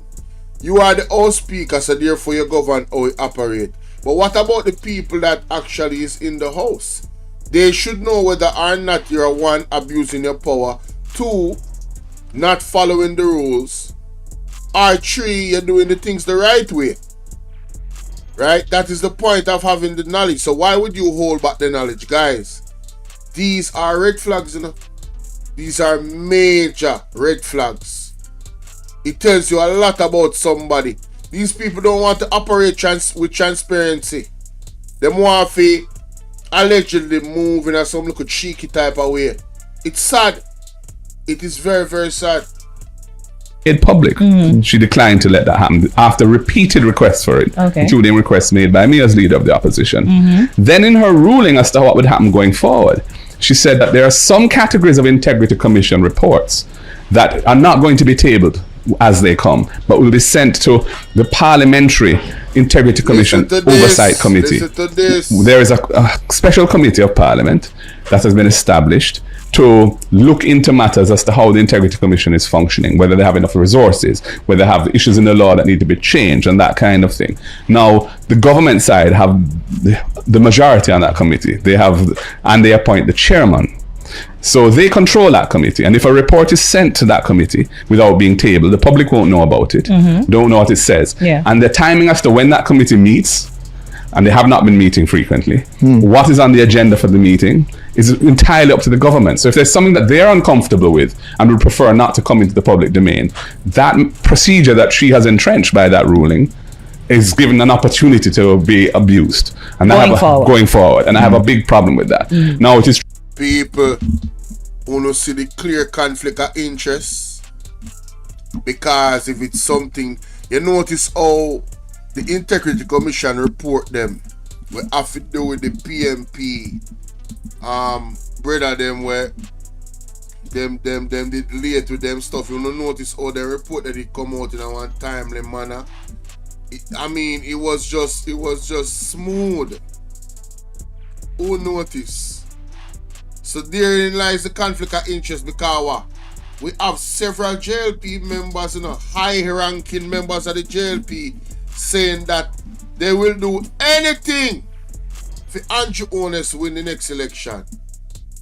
So if them and Andrew Honest's wife, imagine what Andrew Honest's wife will do. Think about it. Ask yourself the question, what would she do for aid them in winning the next election? If the rest of them are saying they will do anything and they must take it to the streets and all of this. Rotted people in a trouble, And God alone can help, You know see what I want? God alone can turn this tide from them evil people. I'm telling you. It's true that there are no currently outstanding reports that have been sent to the Integrity, and I never said there were. The two reports that are outstanding and haven't been tabled are Auditor General performance reports, not Integrity Commission reports. Okay. But those are outstanding, and they should have been tabled long ago. They were received in January.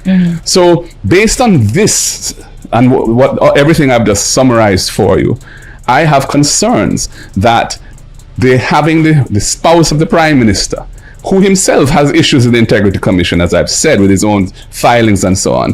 His spouse is running the Parliament's procedures as the umpire. It is not consistent with the tradition that the Speaker is supposed to be above the fray, an independent, neutral umpire. And that's a very important issue. And so I'm not calling for her resignation, but I'm making the point that the way in which it's being conducted by her gives rise to a real perception that this is an issue.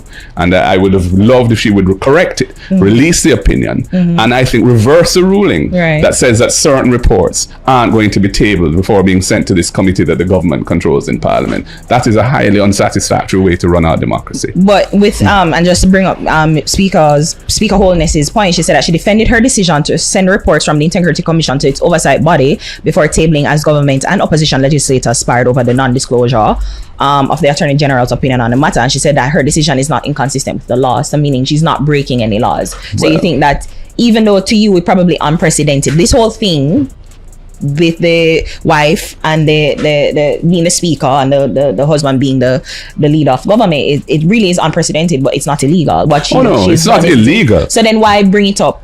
Because there are many things about life which are not strictly speaking in breach of a law, but they're in breach of principles of transparency. I am so happy that she was brave enough to ask that question, because the question was answered expertly. Ladies and gentlemen, not everything that is legal is right based off principle, morals, and ethics. Not because man wrote something down as law. A man can write down as law that it is okay to RAPE women in a country. Does that make it right to RAPE women in country? No, it does not. Some people might say, but Bowler, that is an extreme. No, it is not an extreme. It's a perfect example of something being law, but still not being right. I'm so happy she asked that question. Speaker and the husband being the leader of government, it really is unprecedented, but it's not illegal. It's not illegal. So then why bring it up? Because there are many things about life which are not strictly speaking in breach of a law, but they're in breach of principles of transparency and accountability and good governance. Unethical. To you it's unethical. It's not to him it's unethical. It is unethical. Why is she asking the question in that way? You see, and I don't want anybody to feel like I'm attacking her. But you see, ladies, I find that a lot of women, not all women, but a lot of women tend to want to defend women even when they're in the wrong, because they're women and because they're a woman too. It's like there's this woman code. I truly detest it. I truly detest it, because it's not something that you can duplicate that is going to benefit society. When somebody is wrong, whether they're male or female, you should be comfortable and confident in telling them that they are wrong, regardless of their gender. We need to cut this shit out, man. We really, because the way Chef framed the question is like, oh, you think, no, it is wrong. It is ethically wrong. It's morally wrong. It's wrong. Period. It is all the way wrong. And a blind person can't see that. Which are not strictly speaking in breach of a law, but they're in breach of principles of transparency and accountability and good governance. Unethical. To you, it's unethical. To me, it is the perception. It not only the perception now, but the reality of it is that the parliament is being conducted. You notice how she framed the question, the perception. No. It's not the perception. It is unethical. In reality, it is. With decisions being made which I think are not in favor or consistent with principles of good governance and transparency and the holding of the government to account in Parliament, which is one of the roles of Parliament. So it's problematic if it is not corrected. And that is what I'm saying. And it's happening in a context where we've had 8 ministers, as I've said, since 2016, sanctioned one way or another. One is before the criminal courts. Others have had to resign. Others have been put in a naughty corner at the office of the Prime Minister, etc., etc. 8 of them. That's just one issue.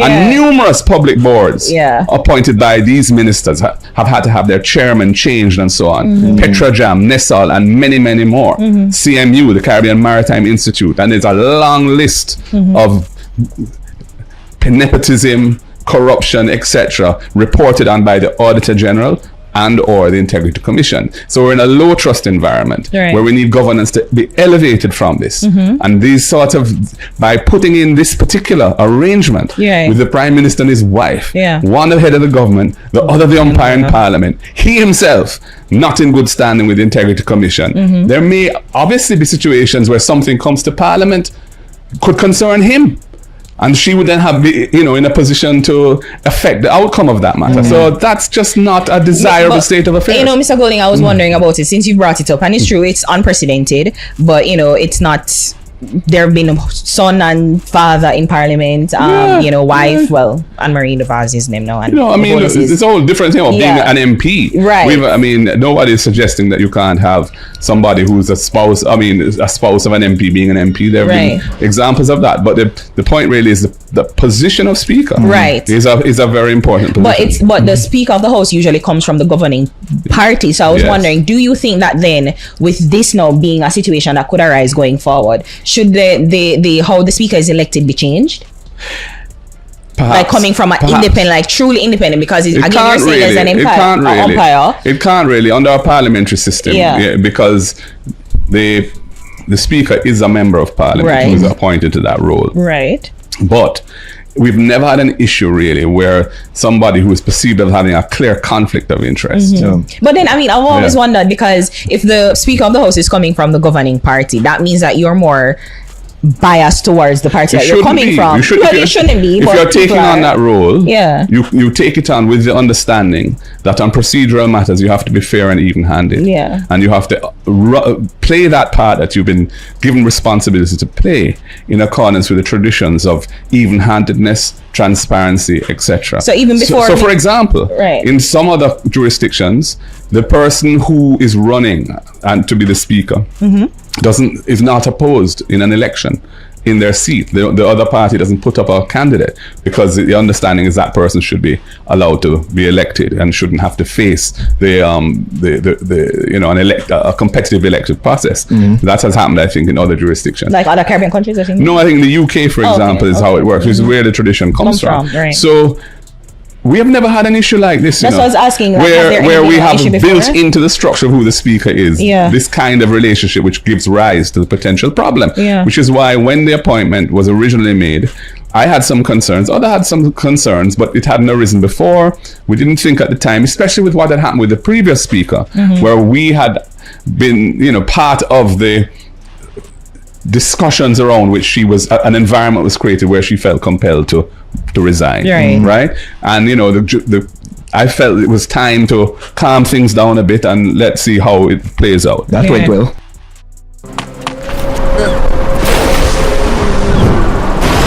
And on that note, I think, you know, Marky G has made his point very, very well in the situation with the Juliet Oldest being the Speaker of the House, ladies and gentlemen. With the arguments that was made, let me know what you think in the comment section. Understand the comment section, alright? Alright, the next thing I have on the agenda, ladies and gentlemen, is quite, I just get some breaking news, you know. But I can cover before I go to the last thing. Very short, very short. Very, very short, of course. And you know what? I'm now go to the breaking news. Yeah, let me go to this. Let's go to this. A long time I want to cover this. I want to big up the melting pot. See that brother here? Yeah man, I want to big up that brother. Big up the melting pot. Big up Mystic Sensation. See? Big up the melting pot, alright? Now, you might go talk something.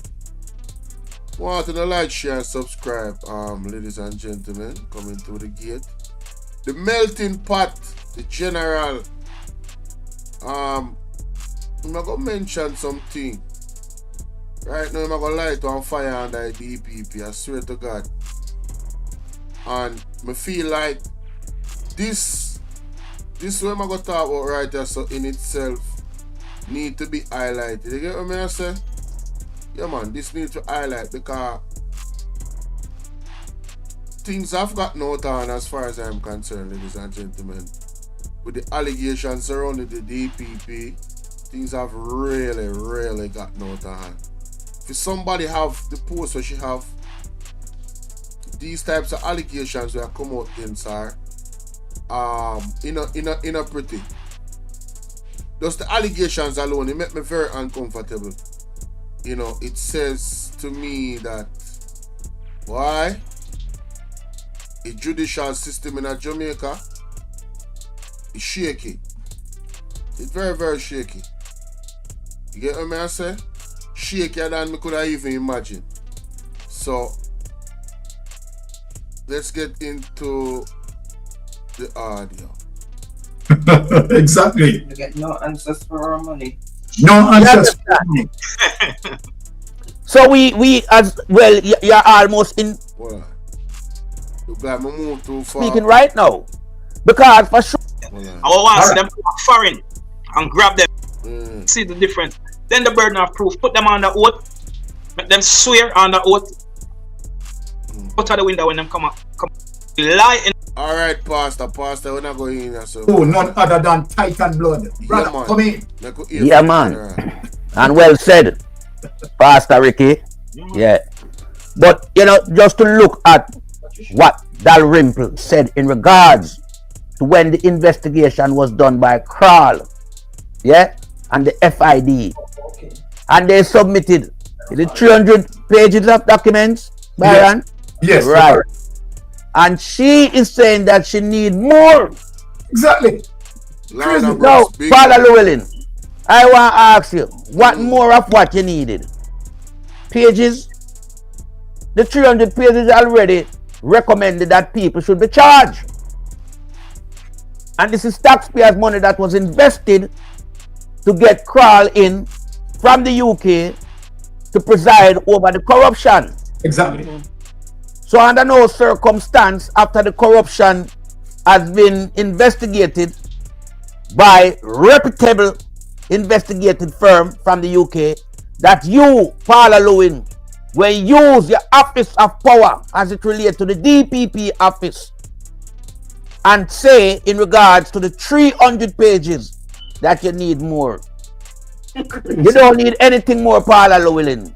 What you need to have in your own portfolio is honesty. Yeah. You need to move away from Andrew Holness corruption because it will sink you. Do you want to be synced with Andrew Holness? This is what's gonna happen to you as I'm speaking right now. Because for sure, when the new administration comes into office, there have to be a public inquiry as it regards to your office and all the high-profile case that you fail to preside over. We about to move the furniture around here if you touch my leg. It's love. Matter of fact, don't move that hand. Now try it. So, Mike, you mean to tell me Diddy was touching on your leg while you were sitting right here on this couch? I was trying to, but I seen him before. Have the cases them shuffling them around like dominoes or card. You have to do your job because you're being paid, highly paid as well by the taxpayers. And for you to sit there and corrupt the office of the DPP to serve the master of Jamaica, Andrew Holness, it is totally wrong. And what you have done, along with Nigel, criminal clerk, is to lie to people in Jamaica as it relates to SSL Saga. Yeah. Because this is where you and Nigel Clark play a pivotal role in SSL. Yeah? Because Nigel Clark first come out and lie to us as it relates to the FBI is gonna be on the ground in Jamaica investigating the perpetrators. That did not happen. Okay? Then he moved away from FBI and him sought the help of Kral to come and investigate. Kral did not come and investigate as a charity firm. They come as a firm that charge millions of dollars to come and preside over this case. Where did all these millions of dollars come from? Come from the taxpayers. So are you telling me now that after the taxpayers money gone into, paying for these investigators to come, and they have done the work, they have submitted the report to you, 300 pages, with people inside of that 300 pages who is to be charged, and then you just leave it like that and say you need more documents, more what you need more of? Exactly. You get no answers for our money. No answers for our money. So we as well, you're almost going up to 70 now, Paul Llewellyn. And me I tell you, say, the jailhouse there at Jamaica for you. You have to go to jail. You have to get arrested and charged for malpracticing. As a DPP, you have never unraveled any high-profile cases. The only time you do something is when you do a corruption case against the ghetto people. Because only them you can prosecute. Yeah. You understand? When it comes to parliamentarian from the Jamaica Labour Party side, you have no lot and part with that. I see how swift you move to Dwayne Chambers, right? From the People's National Party. As it relates to Dwayne Vaz, right. As it relates to not filing its paper on time, its statutory declaration on time. Yeah? But you move swiftly towards that. But you have a bigger one we are run for how many years? And you do have to turn the black eye and look on that.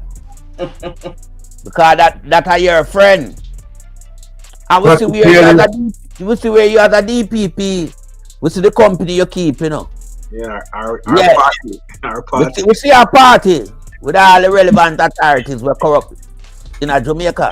So we know the company where you keep. Yes. So we have to have a public auditing as it relates to a public inquiry in your time serving as DPP. And wherever we find that you've been corrupted, which we are seeing so many, you have to be charged. Yeah. There's no two ways about it because you, Paul Llewellyn, are bigger than the law in Jamaica, You might think that you are bigger than the law. But you're not bigger than the law. There's a law that still can hold the DPP accountable for wrongdoing, corruption, And you were very much a part of the corruption Ponzi scheme in Jamaica. This is why you have not accomplished anything in your time. You have not accomplished nothing. Now, the man a lick some blouse and skirt. I'm up on some nail. People, what do you think about that? I mean, we don't hear nothing from the DPP office. Roland Brooks. Please check the speaker history. MPBB was the speaker of the House between 1962 and 1967. Okay, alright. But we're not up on the speaker thing right now. We passed that already. What may I say? The company where she a keep. You see, Jamaican people nothing really miss. You see anytime the Jamaican people zone in for somebody behavior, I don't business at who you is. Let me tell you something. We have one historical spirit of discernment. And some people are going like say they don't want to open their eye. But you see, when Jamaican people open up, trust me, you can't escape. Now, if the DPP has been doing malpractice, I don't business who, if it's a her or a him, I don't business why you age. Especially with people in them the type of position there. No sir, you have to operate outside of corruption. If you operate in a corruption, well, guess what? I believe there should be stronger penalty for persons that is entrusted to hold such offices. And then if you know the penalty them before them enter the office. So that way, them know say, them ASS is grass once it's found out if them involved in anything. Make we continue to listen to Melting Pot, cause may I tell you, I melt the pot, all the pot I melt. When I cook this woman in right now, rough. You're a failure on the justice system part. Great concern in Jamaica. You're a disgrace to the justice system in Jamaica. And what you have done, you have damaged the justice system of Jamaica on an international scale. This is what you have done. Because you are looking not just on the ground in Jamaica. No, you must look further afield. Because connectivity, such as the internet, will expose what is going on in Jamaica. And this is why you look like a lunatic when you come to the Privy Council in London. Because you know what happened? You were not practicing. It's just like an athlete. Have the world record time in them country and them get hype up and not train and come to Olympic and a failure. When you come to London, you was a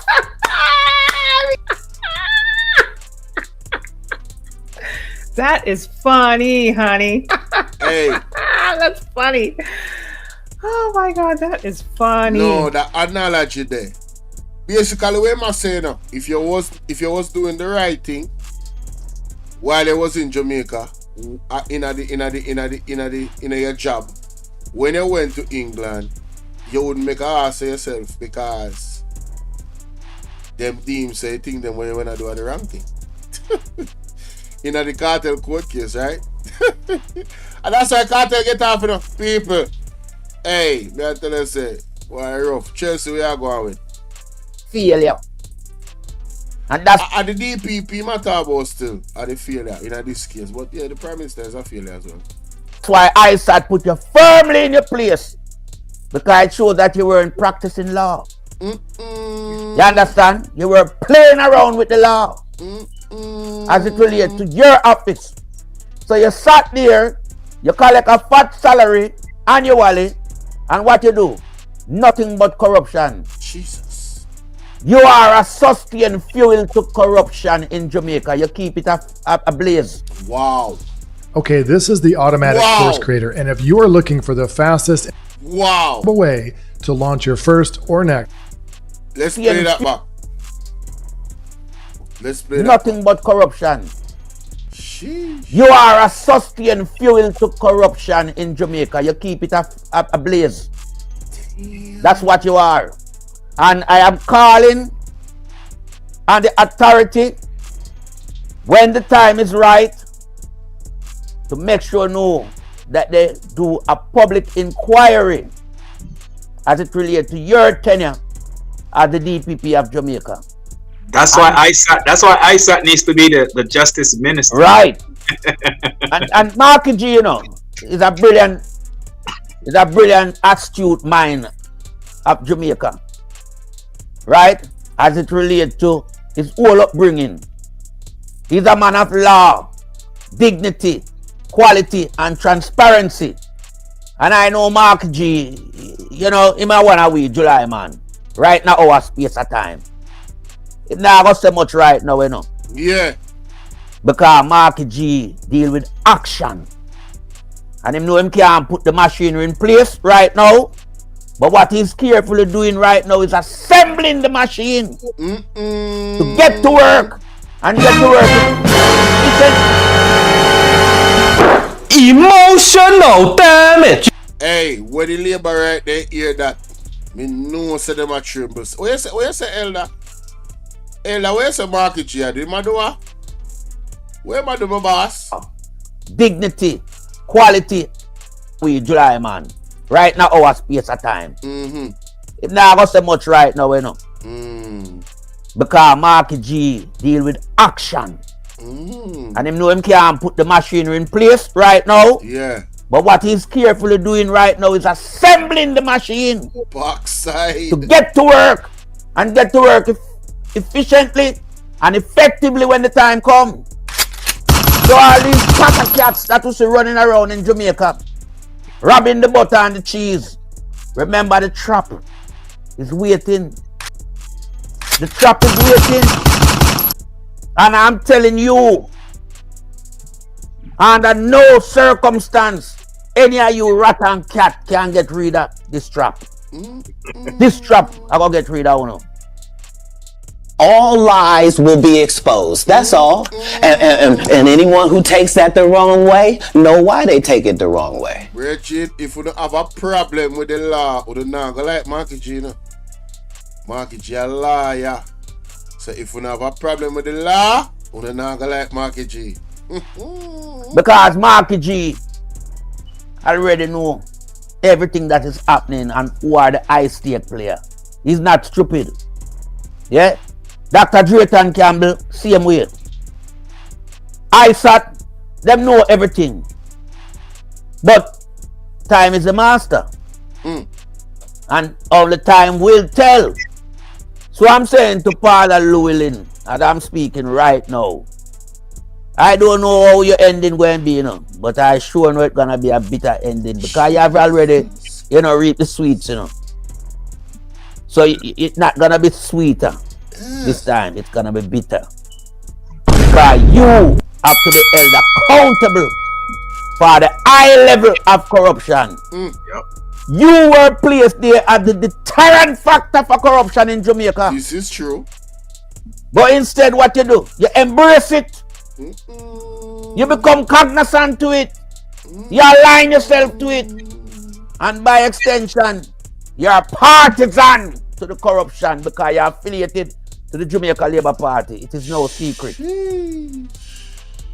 So we have to make sure now that we initiate you in the right and proper way as it relates to charging you. Right.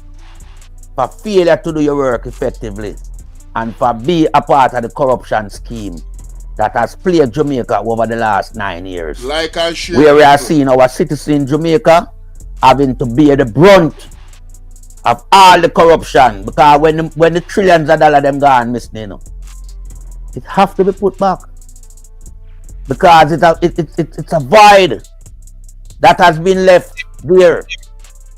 So the People's National Party will have to come and work assiduously to fill back that gap, and this is why we cannot allow all of you criminal activists from the Jamaica Labour Party to waltz off with all these loot.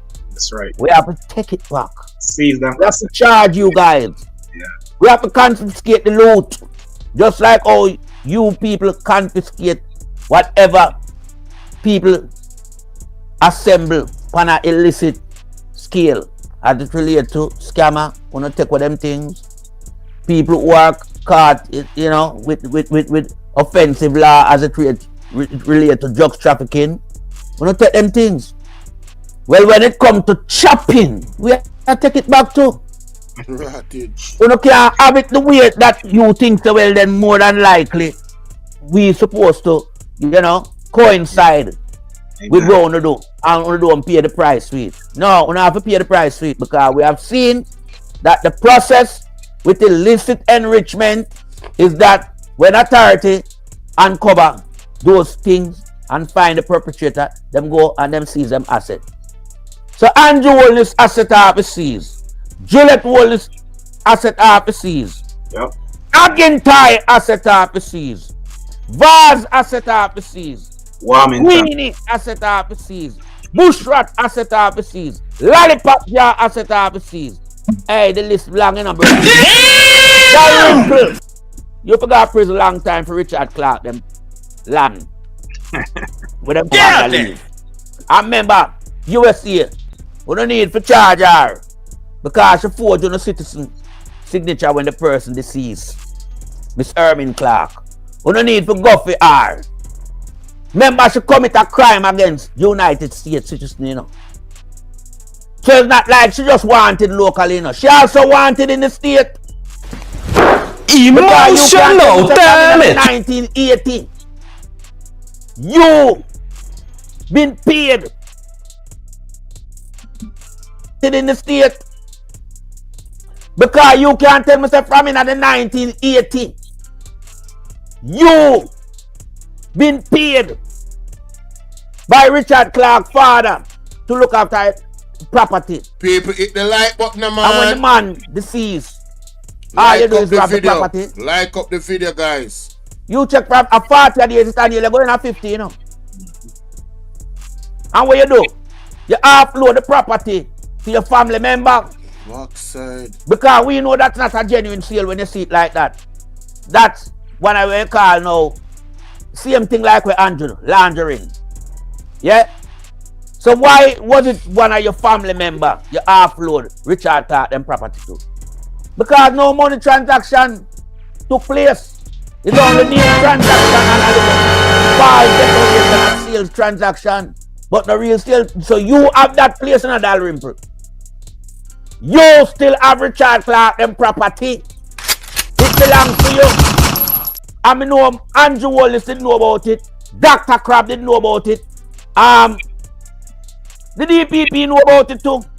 A corrupt government cannot liberate the people. If the head of the stream is corrupt, the entire river will be also. But all I want to turn a black eye. Yeah? And almost 50 years that family has been deprived of their father dwelling. That what can go so? What can go so? Yeah, and almost 50 years that family has been deprived of their father dwelling that they're supposed to inherit as siblings. So we want to ask the question once again. If the legal authority in Jamaica don't know about this case with Dalrymple and Richard Clark and the property down at Barnett Street in Montego Bay, St. James, I sure know all of you down there fully aware. So Dalrymple, emotional damage. If the legal authority in Jamaica don't know about this case with Dalrymple and Richard Clark and the property down at Barnett Street in Montego. Somebody will know about that story over there in that chat. Wanna call me, cause this fresh to me. This are way more serious than what me did think. I listened to the first part of this man talking about the DPP. You know. I only listen to piece, but where am I going as right now? When my alleged say the DPP know about mighty God of Daniel. Hello, when you hear Pastor Peter Chambers come out, and you know, so I go find a clip on the wall. I remember go and play this. You go be St. James. I sure know all of you down there is fully aware. So that Rimple has been serving in politics in Jamaica as a bandit fugitive from long time. She's a fugitive on the run from long time. Take away people property. That's what she been doing. So no wonder when she come into government role as a parliamentarian, she carry out the same practice. She carrying out the same practice.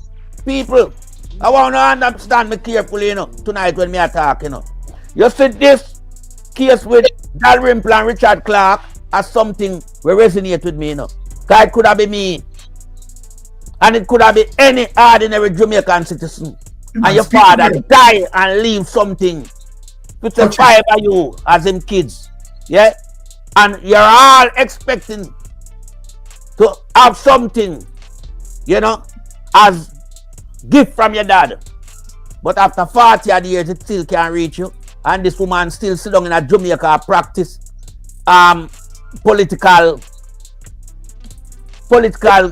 warfare, she practice. Because them now work as no political parliamentary. No. A so warfare. Political miscreant? Well, there you go. You understand? Yeah. So that Rimple, you need to give back Richard Clark them property. And we are talking about at the current value up to date, not from in the 80s. You can't give back with weight value in the 80s. You have to give back at the current value. Market value. Market value, you have to give back it at today's market value. Yes, sir. Because this is where we want to make you understand, say, do not interfere with when no trouble you. You get paid for do your work. And when time comes for you do your transaction, you do it lawfully. Because you are obligated to do it. Because you were being paid. No sales transaction, do. Property laundering, you go on with it now. Because we know about the party too. And I'm going. Alright, it look like it come off a DPP. People, if you don't want to hear the full thing, you don't have to go over mistake, you know. Me want to play that clip here. To add on to that DPP, something to blows and screw. This serious? A blessed morning. This is celebration time. Hallelujah. Glory be to God. I am here celebrating the revelation that God has given to me pertaining to Vybz Kartel. And I came under Cast the First Stone, condoning Vybz Kartel's. God is revealing to my spirit that he will be free. When Kartel cannot be found into a vision. And in the vision I saw an ambulance rushing with Vybz Kartel to the hospital, and I heard somebody say in the vision that I'll be coming out soon. In the vision that they just rushed Vybz Kartel to the hospital, and it does not seem right. We are blessed are the merciful, for they shall observe. It's declaring to me that he's giving Vybz Kartel mercy. Until I'm encouraging you, find the government has been exposed. You notice the Lord has removed you. Father Llewellyn. Alright, here we God go. remove you. Only God can take you out of the city. Once to die, then judgment. Vybz Kartel, I'm encouraging you. Find Jesus before it is too late. I watched one of your interviews and you said that you're not a religious person, that you prefer the Rastafarism religion. Listen, only God can take you out of this situation. Yes, you are freed physically, but spiritually, you're not freed. Only Jesus Christ has the ability to deliver you at this very moment. The former DPP You have been exposed. The government has been exposed. You notice the Lord has removed you, Father Llewellyn. God remove you, man. And as the Lord revealed to me, and many of the hungry belly criminals that follows this present government lashing out and barking that I'm false. None of you exalting yourself now. I'm the one celebrating. Hallelujah. With my non-alcohol. Here it is. Make sure. Non-alcohol. There it is. Yes. You hypocrites. We know. Some of you call me drunkard. And no liquor is in it. No alcohol is in it. But let me tell you something. Every word that God has given to me shall surely come to pass. It will come to pass. And I never forget when the Prime Minister locked me up in seat of judgment that is coming to the leader of Jamaica. Things that he has committed. And the doctor are telling a lie and it's misinformation. Alright, you know what say, me not get the one I want to forget still. But me remember a video a few days ago. Not a few days ago, it's a couple months ago. When him talk about the DPP. I think even, him did talk about her and him tell us to repent. You get what I say? Before it's too late. So, why? People, time coming up. Hey, that's that terminology there where Marky G use, time come. Him not even, me not know if him know or just how powerful that terminology there is. But time has surely come, ladies and gentlemen. Let me know what you think about where the general office say about Paula Llewellyn melting pot. Why the man burn a piece of fire, man talk some things that me even know about all. Marissa Dalrymple get rid of. Yo, Jaja. Let me know what you think, people. Ah, that mercy. Nobody knows.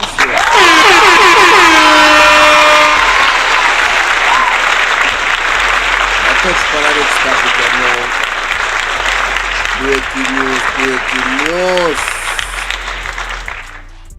Well, I'm not really breaking news today, no. Not breaking news. A long time news this, but me need the two know this.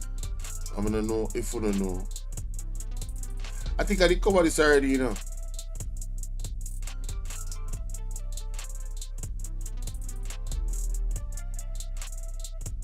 Yeah, man, we cover this already. I gotta load that. I gotta load that one. Let me see if nothing fresh in the news over here. No, nothing fresh. The 18th to the hour. Today at 12. Remember this Friday.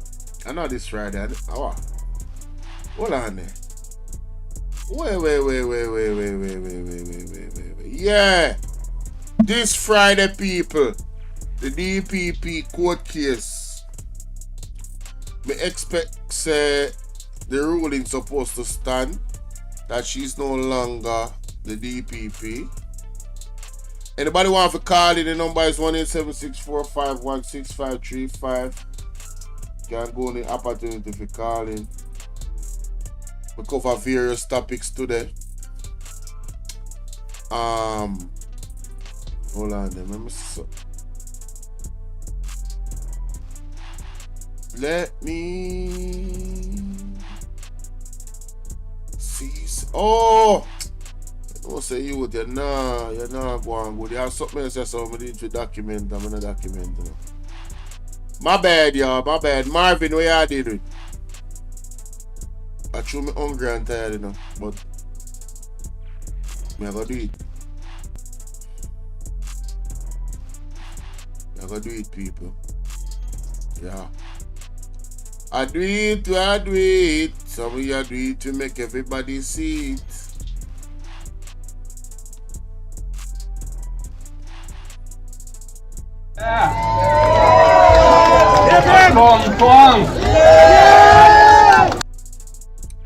Alright. This is just a small clip. A small clip, ladies and gentlemen. Just 11 minutes. Marky G's speech down a Kong Pong. I don't know how much I want to see that speech about. We have to go through it. Very interesting. Thought I would document this one as well. You get me? Alright, boom. Yeah, ladies and gentlemen, remember, good day, good day, good day, good day, good day. It's your brother Bolovina. We never. Remember to follow me on all platforms, remember. Now, we come across this speech at the 285th Maroon Fest, Akong Pong, January 6th. I never hear this speech. That means that somebody else out there never hear it neither. And I thought it was very interesting, so I want to share it on my platform, so let's get it. Yeah. Pong, pong. Yeah. Why, what are we going to look good? Yeah. What are we the vibes? Nice! Yeah. Trust me, man. Well, I just want to start off by saying greetings and enough respect to Chief Richard Curry in the house. All the distinguished colonels in the house. We gather this afternoon to celebrate with you the 285th anniversary of the 1738 Peace Treaty between the Maroons and the British. It is a real honor and privilege to be here with you all, and I really want to thank Chief Curry for inviting me to be here. It is indeed a momentous occasion, 285 years, as Maroons all across Jamaica have come together to honor their ancestors and celebrate their rich heritage and immense contribution to Jamaica's struggle for freedom, in which the Maroons led by example. This year's celebrations take place under a theme, and the theme is Culture as One, Unification through Peace and Friendship. I repeat that. Culture as One, Unification through Peace and Friendship. Culture as one. Unification through peace and friendship. That's powerful. That's powerful, man.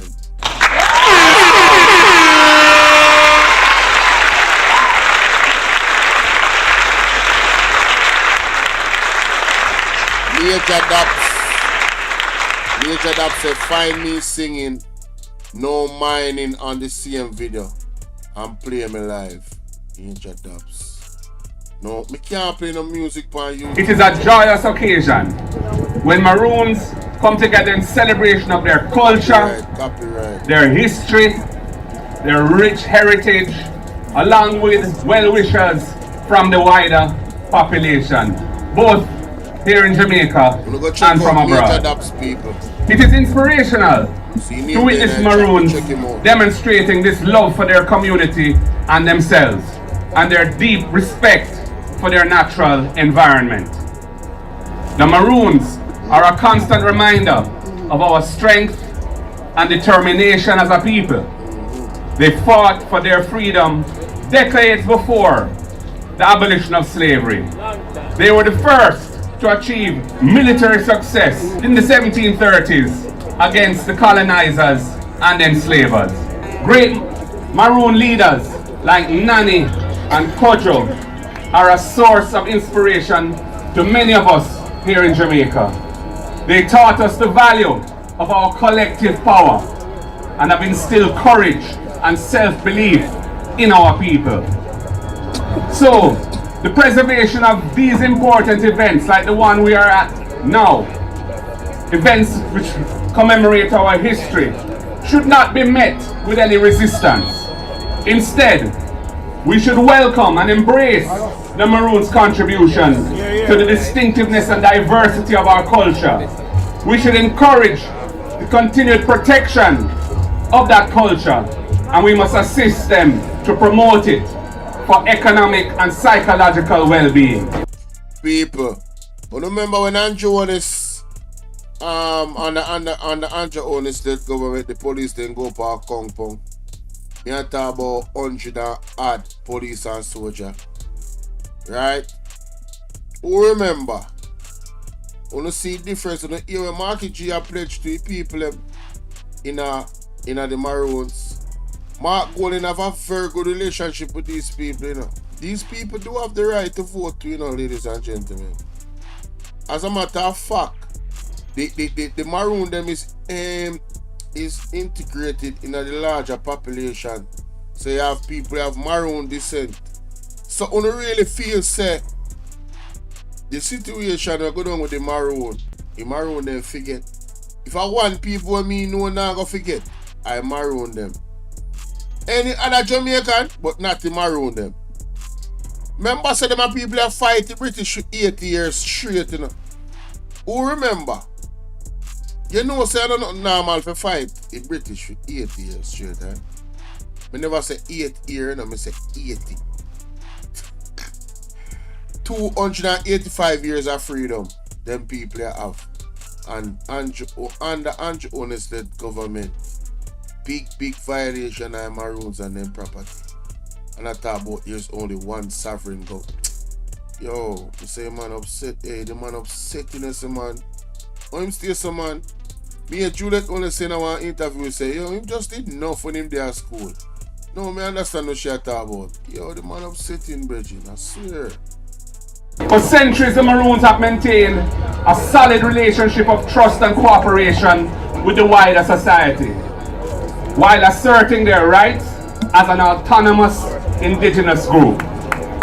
This balance needs to be maintained, it needs to be respected, and it needs to be embraced by the Jamaican society as a whole, including the state. Respectful dialogue through an institutionalized mechanism for inclusive and constructive engagement with the Maroons would go a long way to achieving the harmony of relations which will benefit both the Maroons and Jamaica as a whole. We have seen an unfortunate reluctance on the part of the state to put such a mechanism in place, despite a manifest willingness among the compound Maroons leadership to engage on mutually respectful terms. I urge the government to initiate and embrace a permanent structure of engagement that will allow robust and respectful participation among all interested parties on important issues of concern, and we know that those issues exist. I urge leadership across all communities of Maroons to be united in solidarity with each other when it comes to engaging with the Jamaican state on matters of concern to Maroon communities. Do not allow yourselves to be set against each other by politics, petty egoism, or other personal considerations. History will not be kind to those who fail to stand together in unity, especially at a time when there are clear and present dangers to your historic rights of autonomy and your way of life. The sad fact is that the Maroons have been encountering threats to environmental safety and ecological sanctity of lands in and around the areas recently designated as a cockpit country by the Jamaican government. In particular, threats from mining interests, in which the government of Jamaica is a substantial shareholder, along with its private international partner. These are lands which the Maroons have occupied for many years, centuries, and which hold great cultural and spiritual significance to the community of Maroons. That the Inter-American Commission on Human Rights, the IACHR, has recently declared that the rights of the Maroons are at serious risk, and it has instructed the government of Jamaica to take the necessary measures to protect the rights to life, personal integrity, and health of the Maroons. To date, to the best of my knowledge, the government has not taken any substantial action to remedy this situation. And the threat to Maroon life in the cockpit country still exists. I take this opportunity here today to call on the government to comply with the ruling of the IACHR and to accede in good faith to the precautionary measures set out by that commission without further delay. I also take this opportunity to express my support to the Maroons in this struggle and commend you for protecting your birthright. In the true spirit of our national motto, out of many, one people, we must make every effort to promote peace and unity amongst all Jamaicans, and we cannot stand by and ignore the dangers that you face.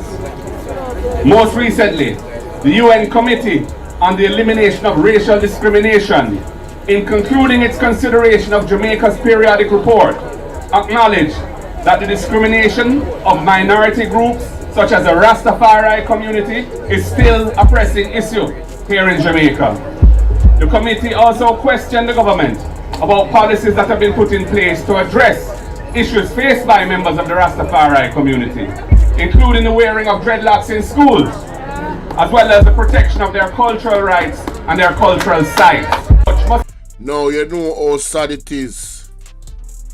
In Singa, the girl name, where the police cut off her locks. People, me glad say, I don't know. I am not a Rasta, you know, but I am a human being. Right? You have more protection for the colorful community in Jamaica than you have for the indigenous or the Rastafarian people in Jamaica. Rasta is the international image of Jamaican culture, but yet still, Rasta get treated with the utmost disrespect by the police force, the law, the government, especially the JLP, over the years. And it's really, it's disheartening. And I really want to see the legal framework put in place. Because everywhere else in the world, you see indigenous people, they are protected, you know, by law, you know. Yeah, man. Serious, I talk about serious legislation. Because normally a peaceful people when I get trouble. In most cases. You feel what I deal with? They have been through years and years of war.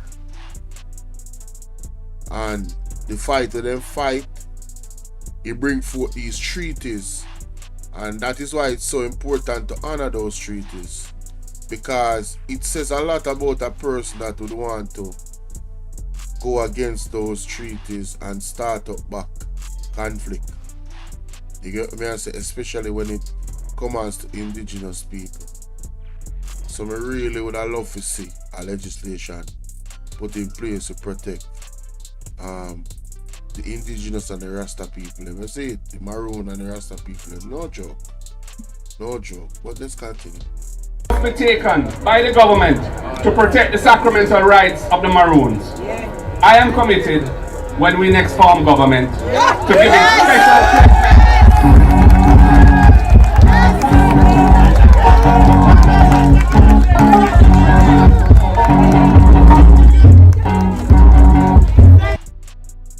Wait, a Queen of Africa that and Marjorie. Yeah. Committed, when we next form government, to giving special treatment to small farmers, Maroons, and the Rastafari community in the ganja industry. Wanna hear that? Marky G say, farmer ganja planter, farm with a ganja farm. No, me no know. Well, I got creation same way, the earth, but yeah, that is something positive. Include them, man. I like it, Marky G. You built and protected our knowledge system around ganja throughout a century of prohibition that was enforced by international interests. The Maroons and the Rastafari community must be liberated to use and produce the ganja that is a part of your indigenous medicinal heritage. Oh, you mean? And the Rastafaris believe that it is their sacrament. The state government of Jamaica must give you a chance to become a part of the lawful industry so that you can make some money for yourselves and your community and help to build the national economy. Talk truth. Talk truth. Government, we will facilitate home-based production, integrating with licensed processors. We will look. People who don't know much money.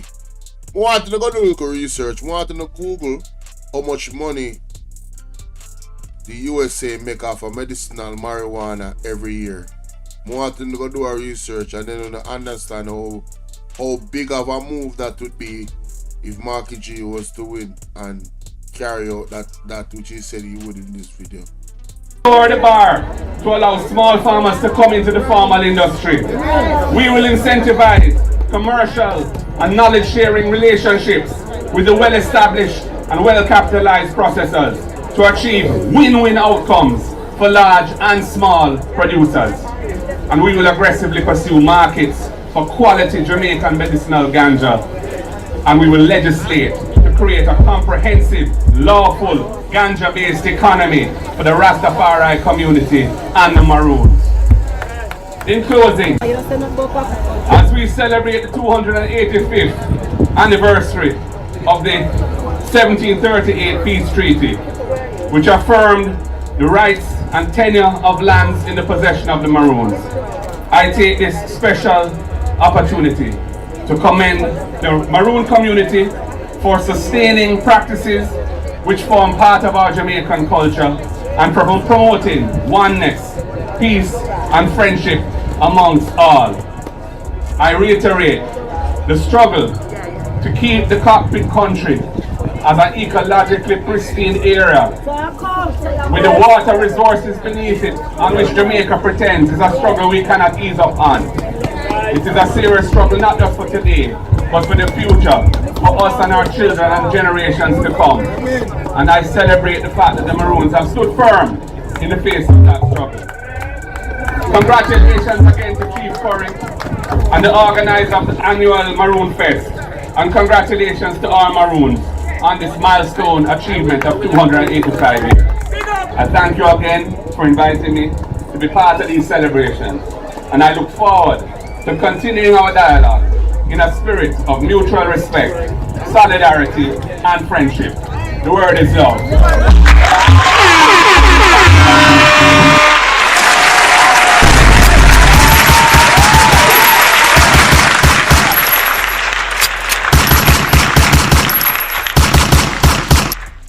Well, there you have it, ladies and gentlemen. Powerful speech from the future Prime Minister, the next Prime Minister of Jamaica, Mark Jefferson Golding. And I dare say it seems as if it's trending in that direction. If he's not, then it will be the UIC. But we'll surely not use the JLP no more. I just had to put that in there. Bless up on yourself, having yourself a good one, and remember to follow me on all of my platforms. Then let me know what you think in the comment section. You know what I mean? Yeah, man. Let me know what you guys think in the comment section, ladies and gentlemen. Yeah, tell me what you think of this situation or these situations. Alright? That is it. That is my time. Wanna big up, wanna big up, wanna big up. Wow, Wally Pound is still there in here, guys. Later here. Bless up on yourself. The word is love. The word is love. Look up.